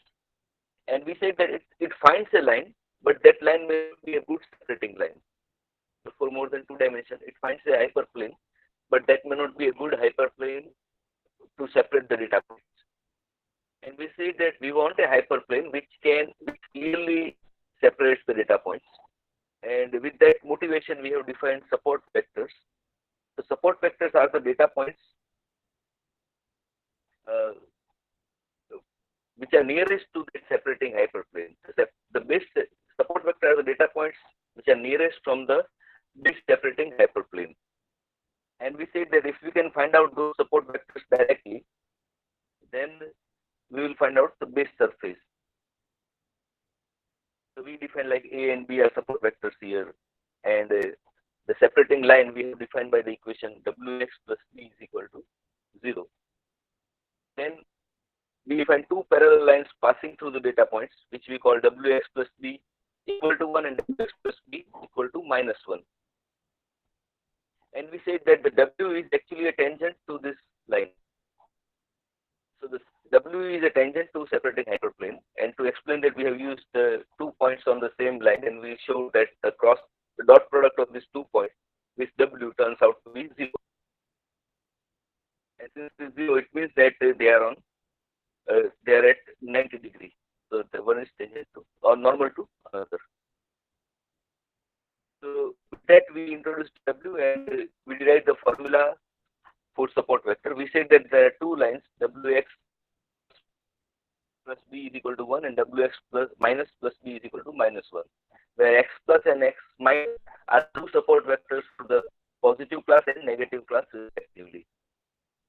And it said that since W is a tangent, W is a, so x plus is equal to RW plus x minus, and we fix that value in the equation, and we derive the formula of RW square is equal to 2. So R is equal to W divided by R is equal to 2 divided by W square. So R is the margin that we are, or the distance between the two lines, or the margin that we are looking for, and we want to maximize this margin. In that sense, support vector machines are also called max margin classifier. We want to maximize the margin between the separating hyperplane and the data support vector points. So in that sense, it is also max margin classifier.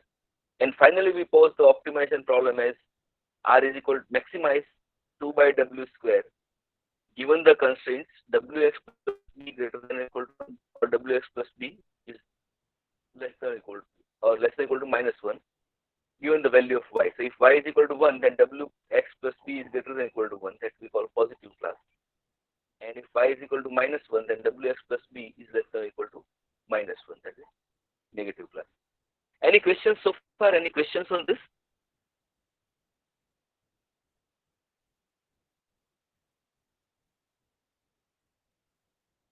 Is the derivation clear to everyone? Please stop and ask me. Don't wait for finding solutions. So try to understand it here itself, so it will be easier for the next thing that we want to discuss.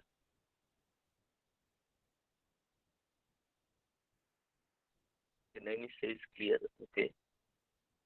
Good. Okay. Yeah. So I hope this formula is clear. So this is a basic form of. So what we did through all this mathematical geometry is we converted, or we posed the classifier problem as a optimization problem. Now this is a quadratic optimization problem because this is a quadratic function. R by W square is a quadratic function, and there are constraints, linear constraints. So quadratic optimization with linear constraints. This kind of problem we have posed here. And we can rewrite this with, or to make it mathematically convenient, we can rewrite it as follows.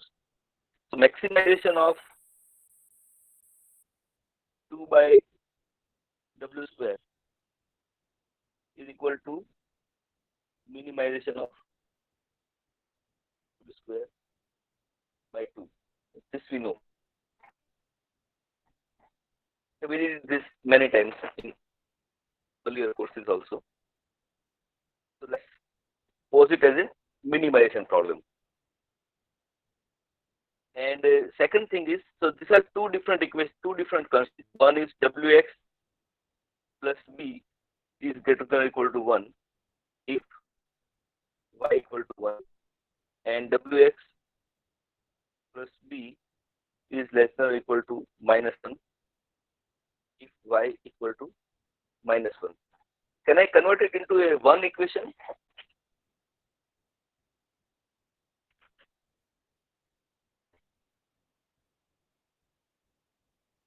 equivalently we can say it is y into wx plus b is greater than or equal to 1.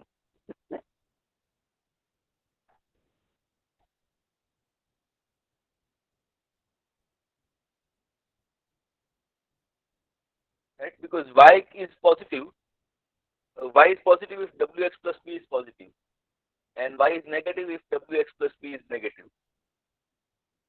So actually, these are not two different equation with if condition, but we can pose it as one single equation like this. So y plus wx plus b must always be greater than or equal to 1.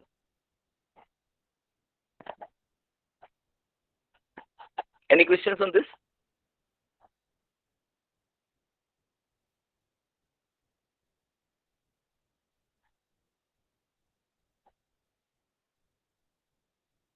So now our optimization problem is now something like this. Let's restate the problem.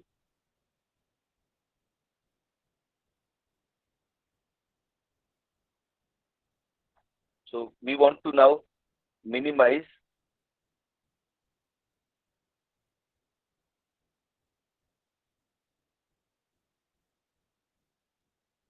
w square by 2. So this is the parameter that we want to optimize, and constraints are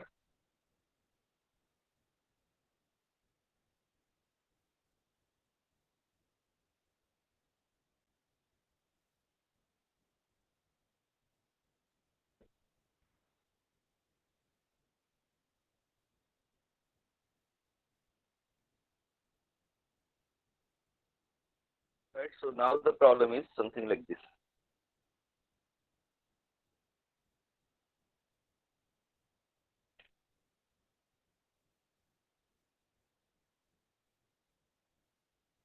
Any doubt or any question on this?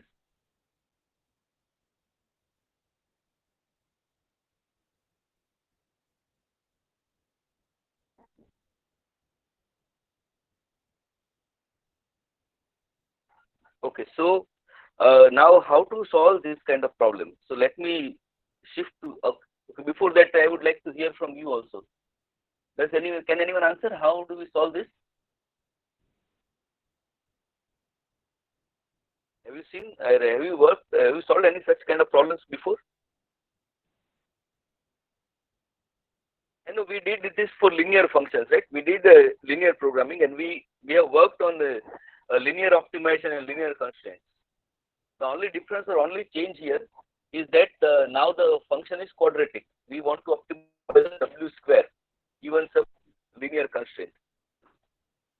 So how does it look like? We have some surface of w square. How do I draw w square? Some let me do some rough parabola kind of thing. So the w square might be something like this, and there are some constraints of there are some linear constraints. So that is this lines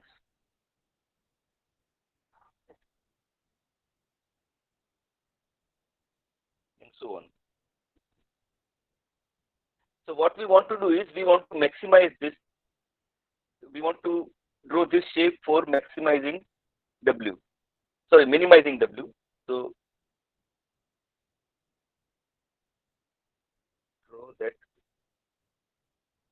minimizes w square,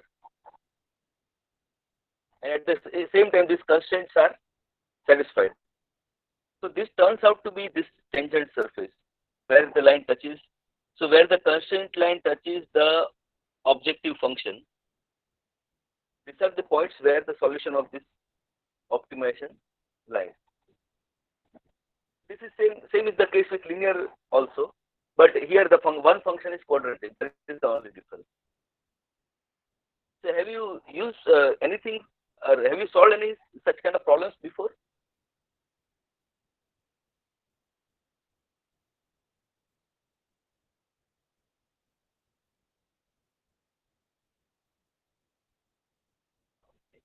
So let me ground this with some example. Let us take some concrete examples similarly and try to solve this.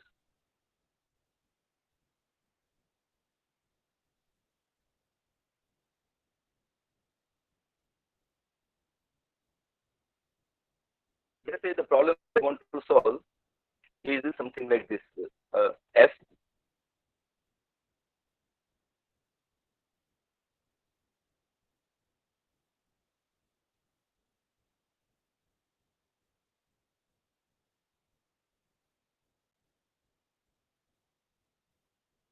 F defined over x and y is x square y, and so this is to maximize,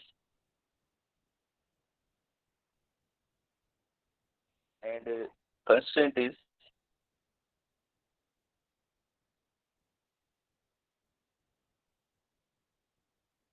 gxy is equal to x square plus y square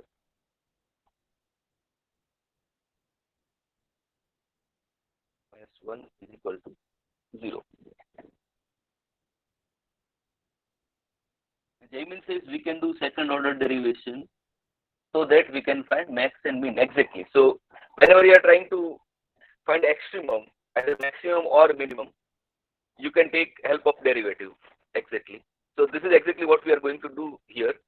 But only difference is, so now we have functions defined over more than one variables. So other than derivative, it would be a partial derivative. So what we would do is we will take delta of fxy divided by delta of x,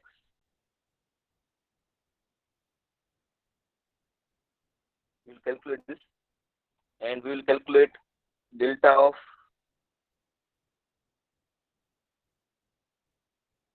f of xy given delta of y. Similarly, we will calculate delta of gxy and del of gxy given del of y. We'll do this, and these are easy to compute, right? Del f with, if you take derivative of x square y given with respect to x, then what you get is 2xy. Similarly, if you take derivative of xy with respect to y, you will get x square. If you take derivative of partial derivative of gxy with respect to x, you get 2x, and with respect to y, you get 2y. Please correct me if I am making any mistake here. I'm sure you are better than me in this. So now what? Now we compare this. We say that, yes, now after this, how do we solve? Can anyone answer this?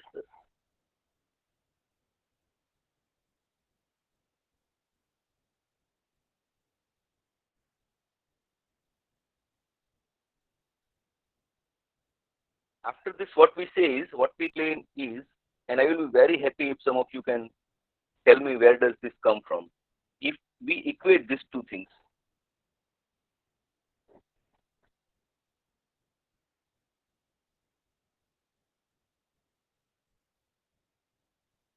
we say that 2xy is equal to some constant 2x.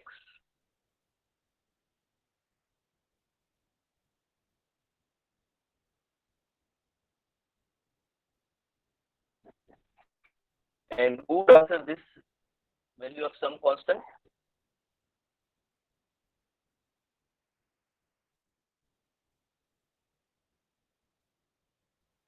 Try to recall from your maths class. This is very famous person actually, who made it possible to solve this kind of problems. And this thing, let me put the symbol, and then I think you would be able to recall. This thing is proposed as something called lambda.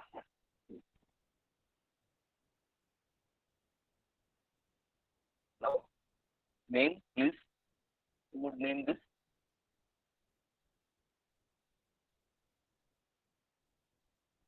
Or am I doing it differently, or you have not studied this before?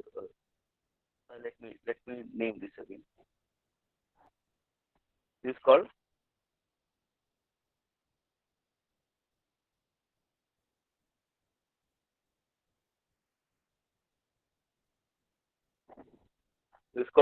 Lagrange multiplier, right? Have you done this before in maths? Tell me honestly.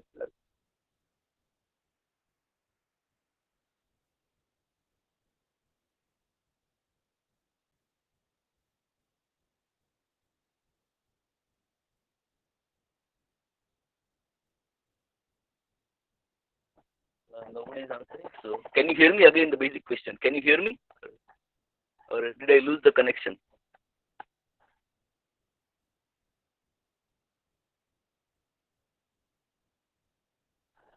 No, I think connection is gone. Okay. Malia says yes, I'm audible. So, have you heard of this Lagrange multiplier before? Or this is something new to you?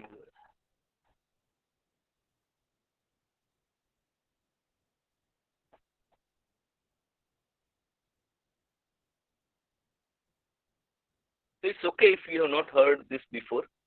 Uh, I will be happy if you have heard also. Okay, but okay, so you have heard somewhere, but you are not able to recall. Yes, so that is fine. So that is not an issue. But I want you to realize two things. One is that we know that the extremum, that is maximum or minimum, is at derivative surface. As Jaimin has said, we know that. But in this kind of scenario where it is over more than one variable and you are maximizing some parameter given some constraint, you don't know how to relate them, right? How you don't know how to put them together in equation to solve it. So there the Lagrangian constant comes in play, Lagrangian multiplier that we call. And it says that the constraint and optimization, equate the constraint and optimization. So del of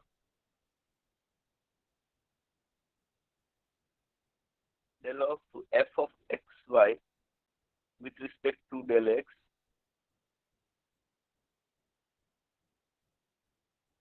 is equal to Lagrange of del of gxy into del gx.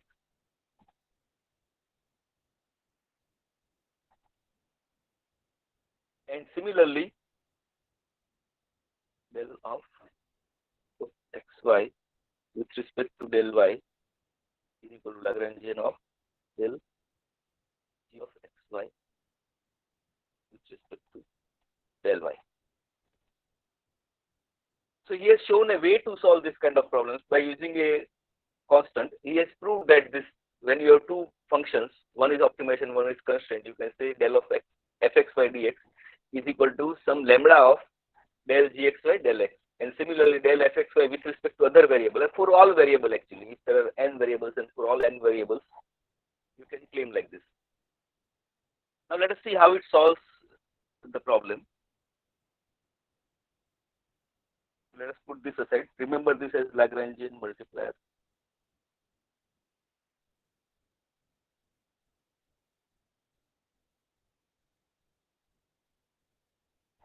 And let's try to solve this using this Lagrangian. So we said that 2xy is equal to lambda 2x.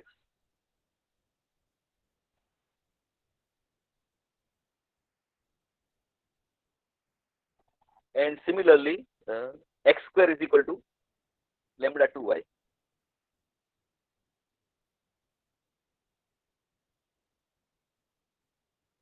So this says that from this you can derive lambda is equal to y, right? Let's call it equation number 1.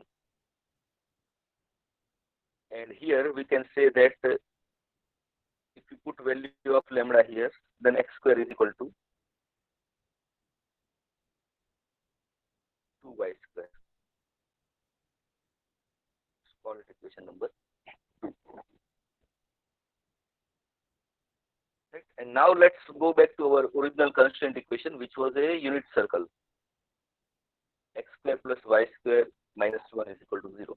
So let's put these two things here. X square plus y square is equal to 1. So 2y square plus y square is equal to 1. And hence y turns out to be 1 upon root 3. And similarly, x would turn out to be root 2 by.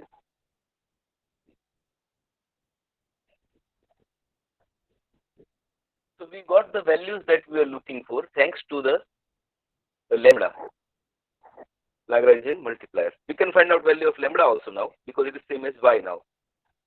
Right? And now if you put this value here, it satisfies the constraint, that is x, of course, x square. If you take square of 1 upon root 3 plus square of 2 upon root 3, it turns out to be 1. And you can find out the value of function fx also. So fxy turns out to be now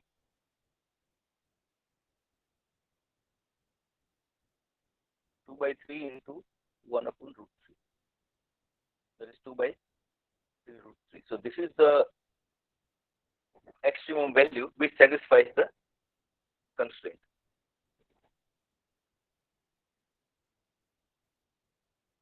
Right. Are you with me so far?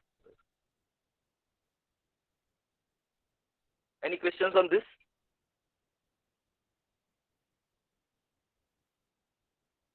Okay, so Gata and Jaimin says yes, and I asked both kind of questions. I hope that it is understood. And now, so we said that when there are two constraints, like when there are two functions fx to be optimized,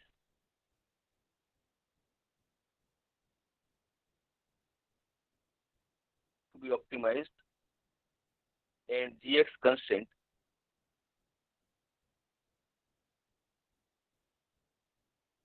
just for simplicity, I'm using one variable. So you can say that del of fx into del of x is equal to lambda of gx. Right? In other words, lambda of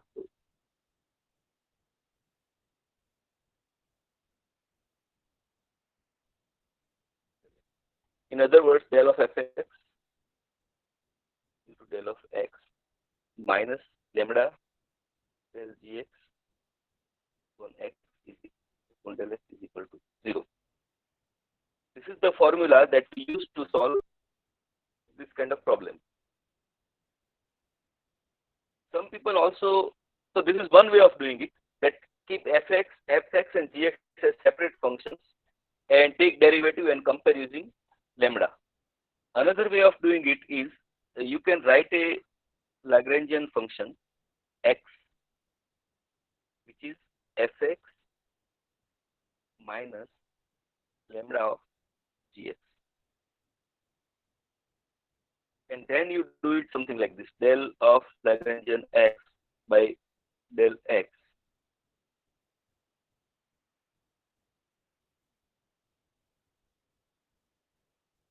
This also works. It is not hard to verify that both are same thing. In one case, I am taking derivative of two functions and then I am clubbing it using Lagrangian multiplier to make it 0.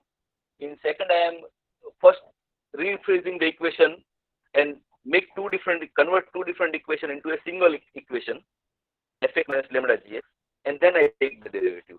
Otherwise, there is no difference. So this is a way of solving one. So let's call it way 1, and this is way 2.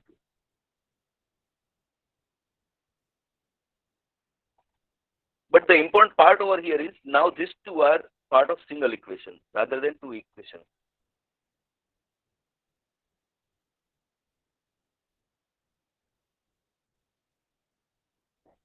So that gives some mathematical convenience and also representation convenience.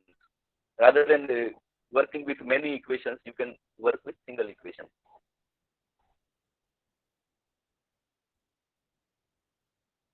Right? So now this is our function. So when we have quadratic functions fx and gx and you want to optimize them, what you do is you convert it into one single function called fx minus lambda gx and you take derivative of that. If there are more than one variable, there is partial derivative and then equate it with the 0 and the value of the parameters for which it is 0 are the extremum values.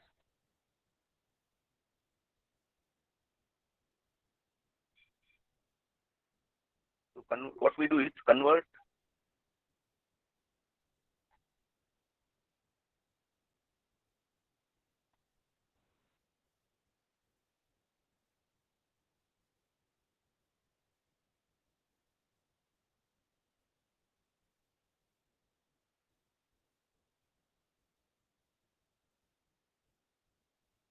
convert optimization problem into Lagrange format, that is L of x, y, or anything is equal to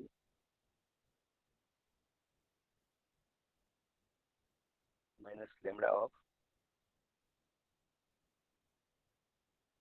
for fx is a optimization function and gx are constraint. Then what? Take del L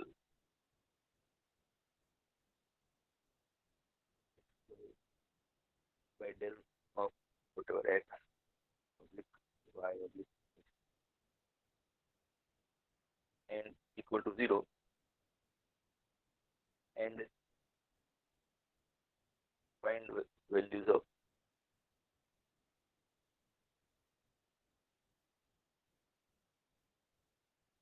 parameter. So this is way of solving this kind of problem, well-defined mathematical way of solving this kind of problems. So let us use this information to solve our problem. Let's go back to our problem. Our problem was this one. Can we use this story to solve this one? The setup is same, right? A quadratic optimization function with some linear constraints. Only thing which we have not discussed so far is, so this is not one constraint. When we have clubbed this y into wx plus b minus 1 greater than or equal to 0, what we mean was for all data points x, there is a corresponding label y. That is what we mean by this if-else condition. For all data points x, there is a label y, and we want this y into wx plus b minus 1 to be greater than or equal to 0 for all data points. So what we want is actually wi and xi and yi for all I.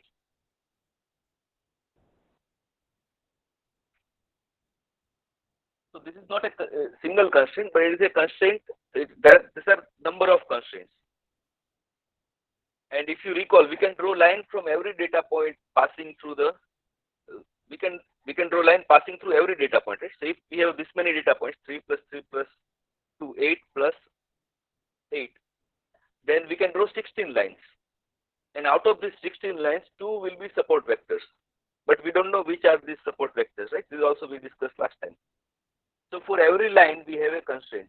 And that constraint is, for every data point, we have a line. And for that line, we have a constraint that y into wxi plus b minus 1 is greater than or equal to 0.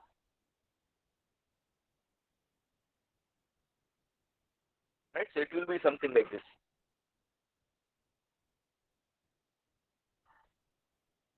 So let us put it here. Let me rewrite the formula again. What we want to do is, we want to minimize w square by 2 given sigma of formula yi into wxi plus b.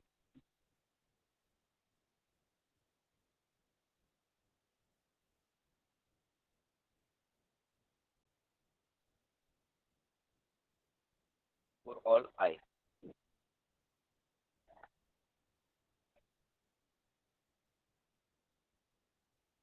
So this is our SVM statement.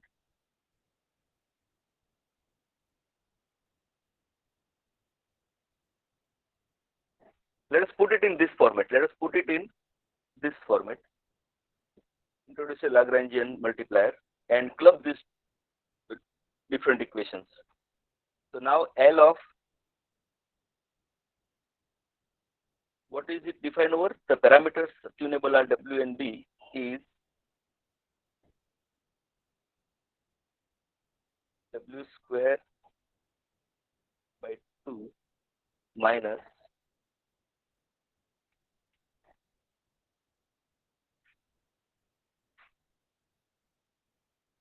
how do we write this? Sigma, and this is multiplied by Lagrangian multiplier lambda. lambda into gx, which is yi into bracket wxi plus b minus 1. So now please pay attention and ask me if you have doubts, and also stop me if I make any mistake, because this is something interesting. This is a mathematics is not very difficult, but it is a bit rigorous and it is bit involved. But it is worth doing this, and we will discuss it once we finish the derivation. You will realize why I am talking about this. So please pay attention. Please stop me if you have any doubts, and please also be with me and tell me if I am making any mistakes here.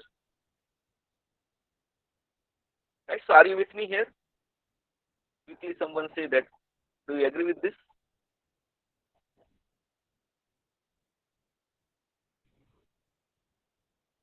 So this is SVM's formulation as per the Lagrangian, and I will change this lambda into alpha just to be consistent with the SVM notation.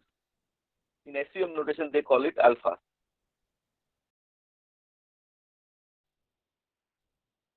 So this is called SVM's primal form. Or let's not go to primal and dual at this stage. Let's just say this is SVM form. Let me again simplify it a bit further. WB is W square by 2 minus sigma I, just opening the bracket, alpha yi wxi plus alpha yi b minus alpha.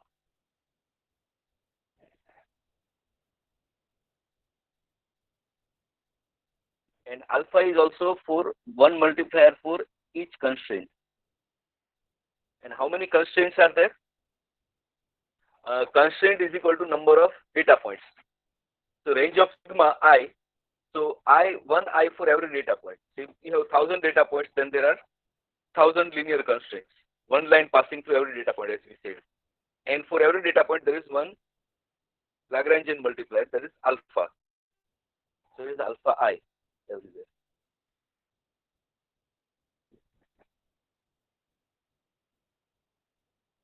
Is this clear? Any question on this? Let me put this as equation number 1.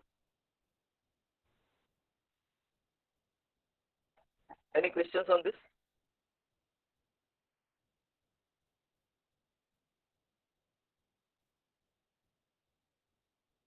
Okay, now if it is understood, can someone quickly tell me what would I do now? What is the next step for me to do?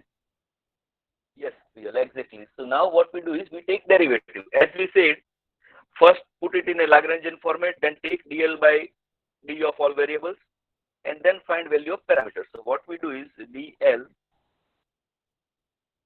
dwb with respect to first del w turns out to be what?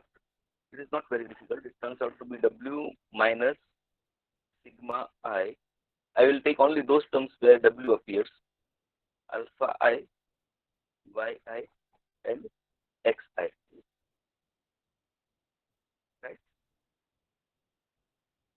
Equate this with 0, because we said that partial derivative is 0 when we find the extremum value. So the w is equal to sigma I, alpha I, yi, and xi. Let's call this equation number 1. Did I say 1 anywhere before? I don't know. Let's say this is equation number 1. And similarly, del L WB with respect to parameter del B. So what would it be? Take all the terms where B appears, so there is only one term here. It will turn out to be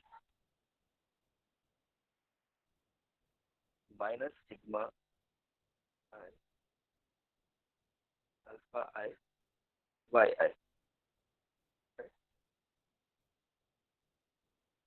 Again equate this with 0, then call it equation number.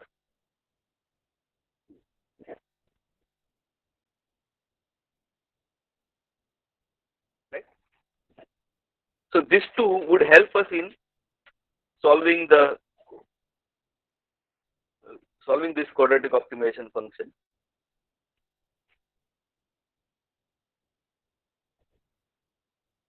Any questions so far? Any questions on this?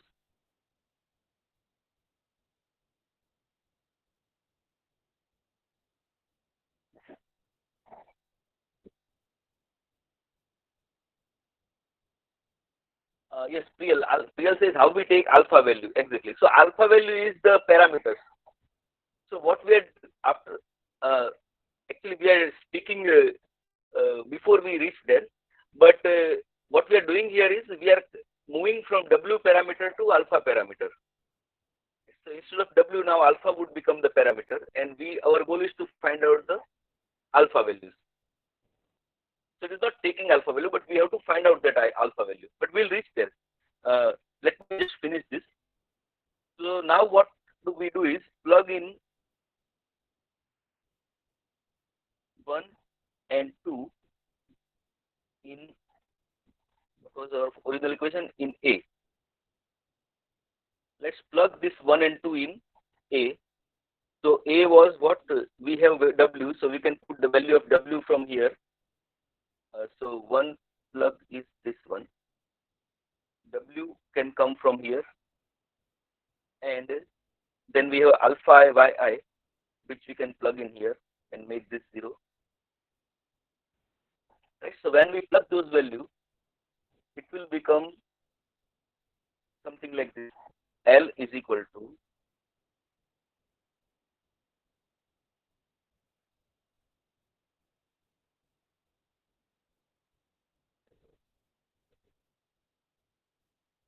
WB is equal to 1 of, and the W square is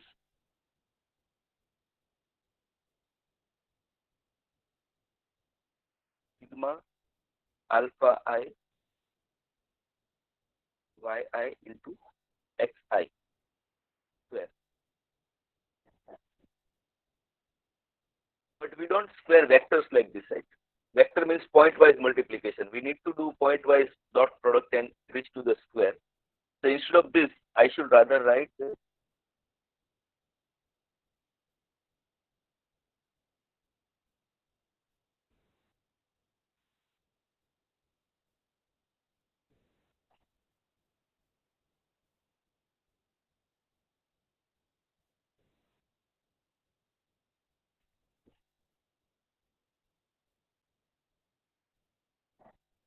let's say I and j.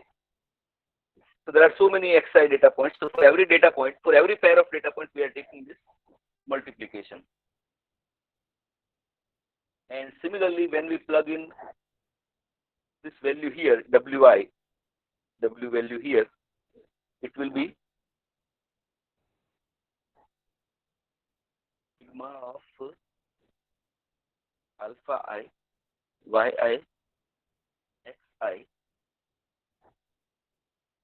multiplied by sigma of alpha j yj xj, this second term, this term. And now alpha of, so sigma of alpha I yi b. So we know that alpha I yi b is 0. So minus, let me write this and then we'll make it 0. Sigma of alpha I yi b. And third term is sigma I alpha I.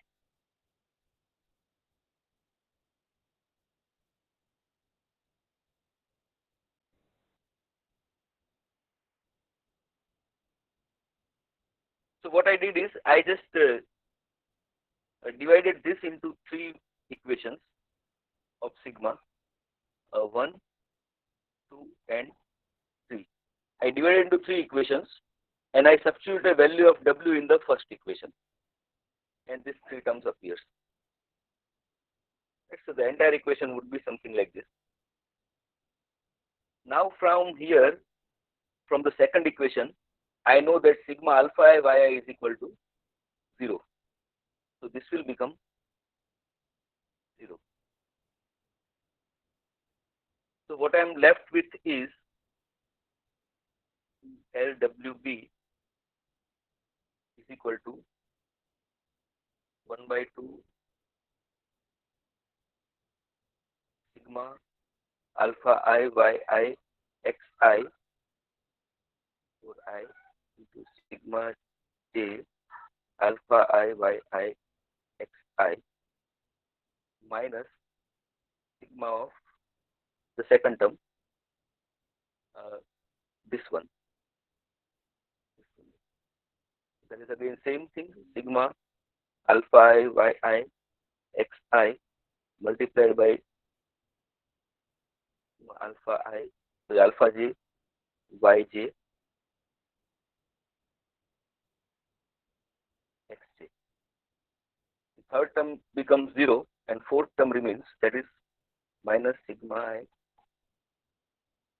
alpha I.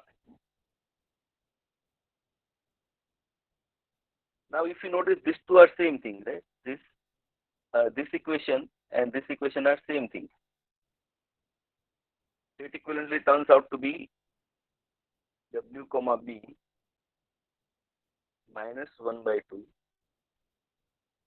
sigma alpha I yi xi for I multiplied by sigma j alpha I y alpha j yj xj.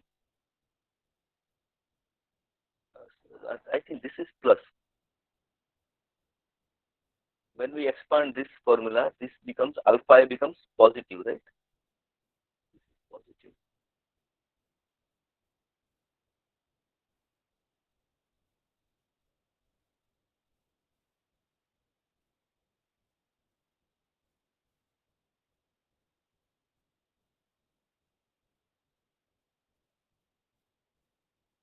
Plus alpha I. And one more step to rewrite and then we are done. WB is equal to, let me club this to sigma.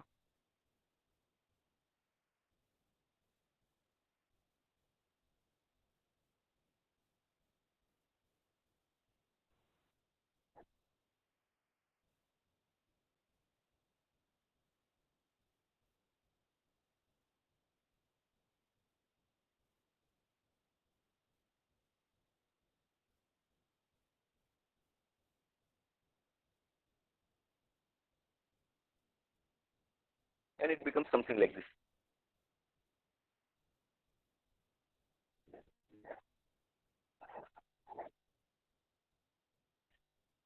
Right? So spend a minute or two and look at all the equations and tell me if you have any questions, any doubt here. Then I will tell you why all these efforts were required or why this exercise was important.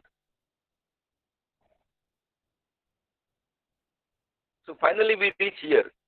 The optimization function becomes something like this now.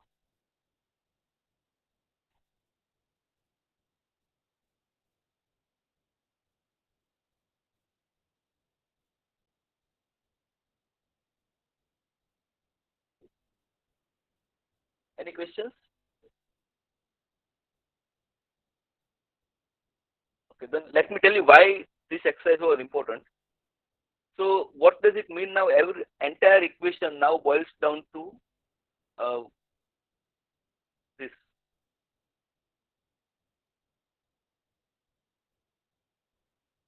Because alpha I and alpha j are Lagrangian multipliers, they are constant.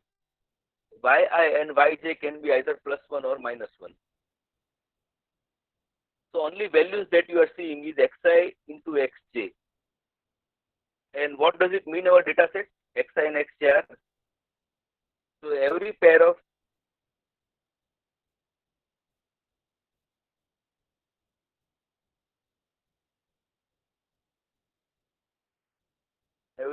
examples. So we find out multiplication of every pair of example and we get the maximum margin that we are looking for, or the line of support vector that we are looking for. And so that is one thing, that finding support vector is about multiplying the data point vectors. So now again, if we go to our vector analogy, something like this. So if we have a data point xi here and xj here, then what we are doing is we are multiplying these two things. Multiply these two vectors xi and xj to find out its support vector.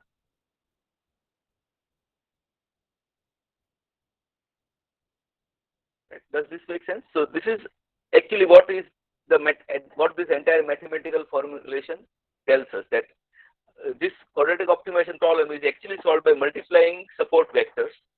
And another interesting point, though we will not go through proof of this, is this alpha or the Lagrangian constants are 0 for data points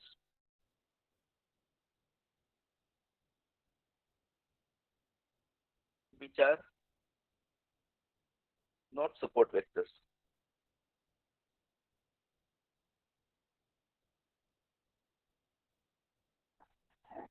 So you can find out these points from the support vector, and dot product of xi and xj will give you the optimal separating hyperplane. So key takeaway from this entire derivation is dot product of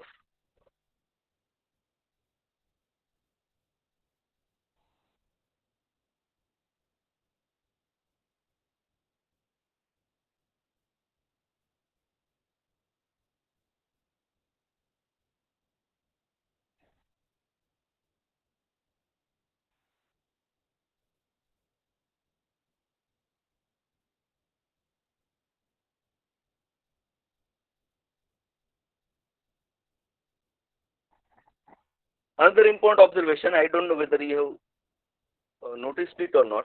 I didn't tell you, but whether you have noticed it or not is now the problem that we are solving is a quadratic optimization problem. I told you that. Which one? Where we have defined here. So we talked about the quadratic optimization problem. And this quadratic optimization problem has what kind of surface this function has? Can anyone tell me the surface of this function?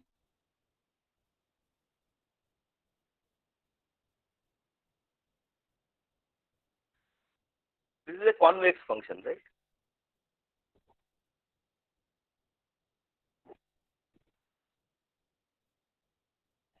So the error surface on which you are trying to minimize or maximize is a convex surface.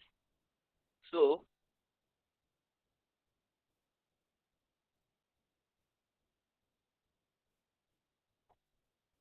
it turns out to be convex optimization.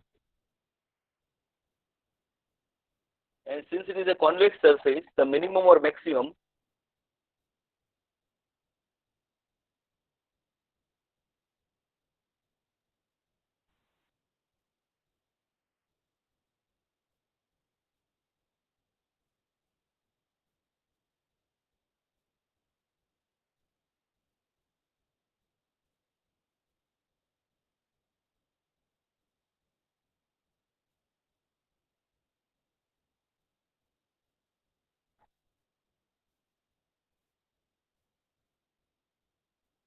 the minimum or the maximum that we find are actually global minimum or maximum.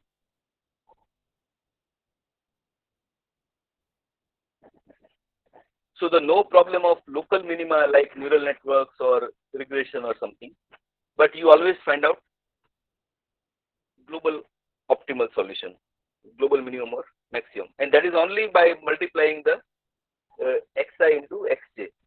So the derivation, mathematical derivation here is a bit involved or complex, but the implementation is very easy. Plus, it guarantees the global optimization. So that's why support vector machine turned out to be a very popular tool for linear classifier problems.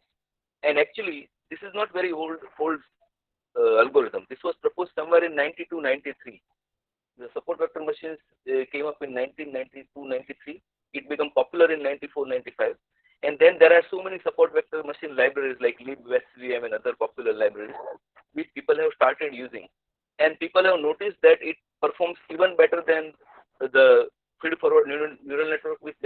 evaluation or decision tree classifiers, because they both tries to jump to error surface to find out the best solution, and sometimes the solution found may not be global optimal, while here it guarantees the global optimal.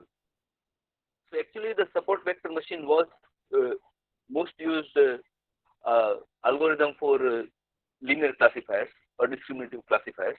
And one more reason why it is so popular is because now we are only dependent on this function xi into xj. If you have some function k which works on which tells you the transformation of xi and xj,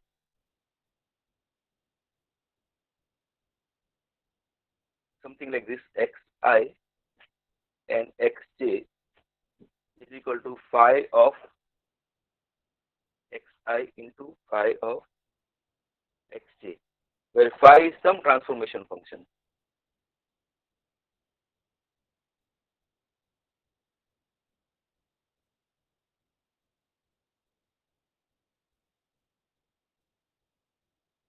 You are just transforming xi and xj into something else by applying this phi. So if you have some transformation function and if you know only k xi xj, that is sufficient. If you, without knowing phi, if you only know k, it is sufficient. So if we know k, we don't need to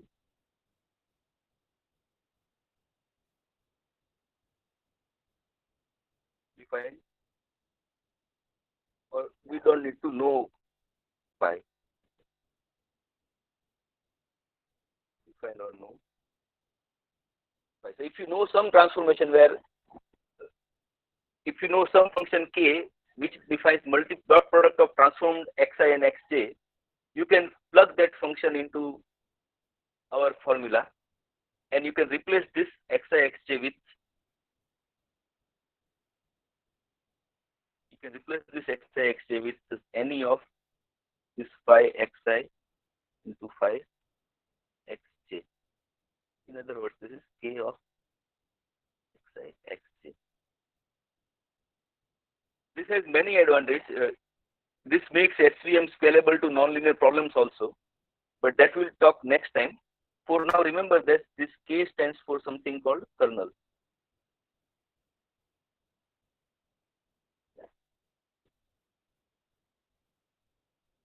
So this is derivation of support vector machine, and what we did is we have converted this error correction problem into a quadratic optimization problem, and we use the Lagrangian multipliers to define this as a quadratic programming problem. And we said that with this introduction of Lagrangian multiplier, we can find out the extremum values, maximum or minimum values, and this maximum or minimum values depends only on multiplication of the dot product of xi and xj. Any questions or any doubts on this? If there are no other questions, let's stop here. Thanks.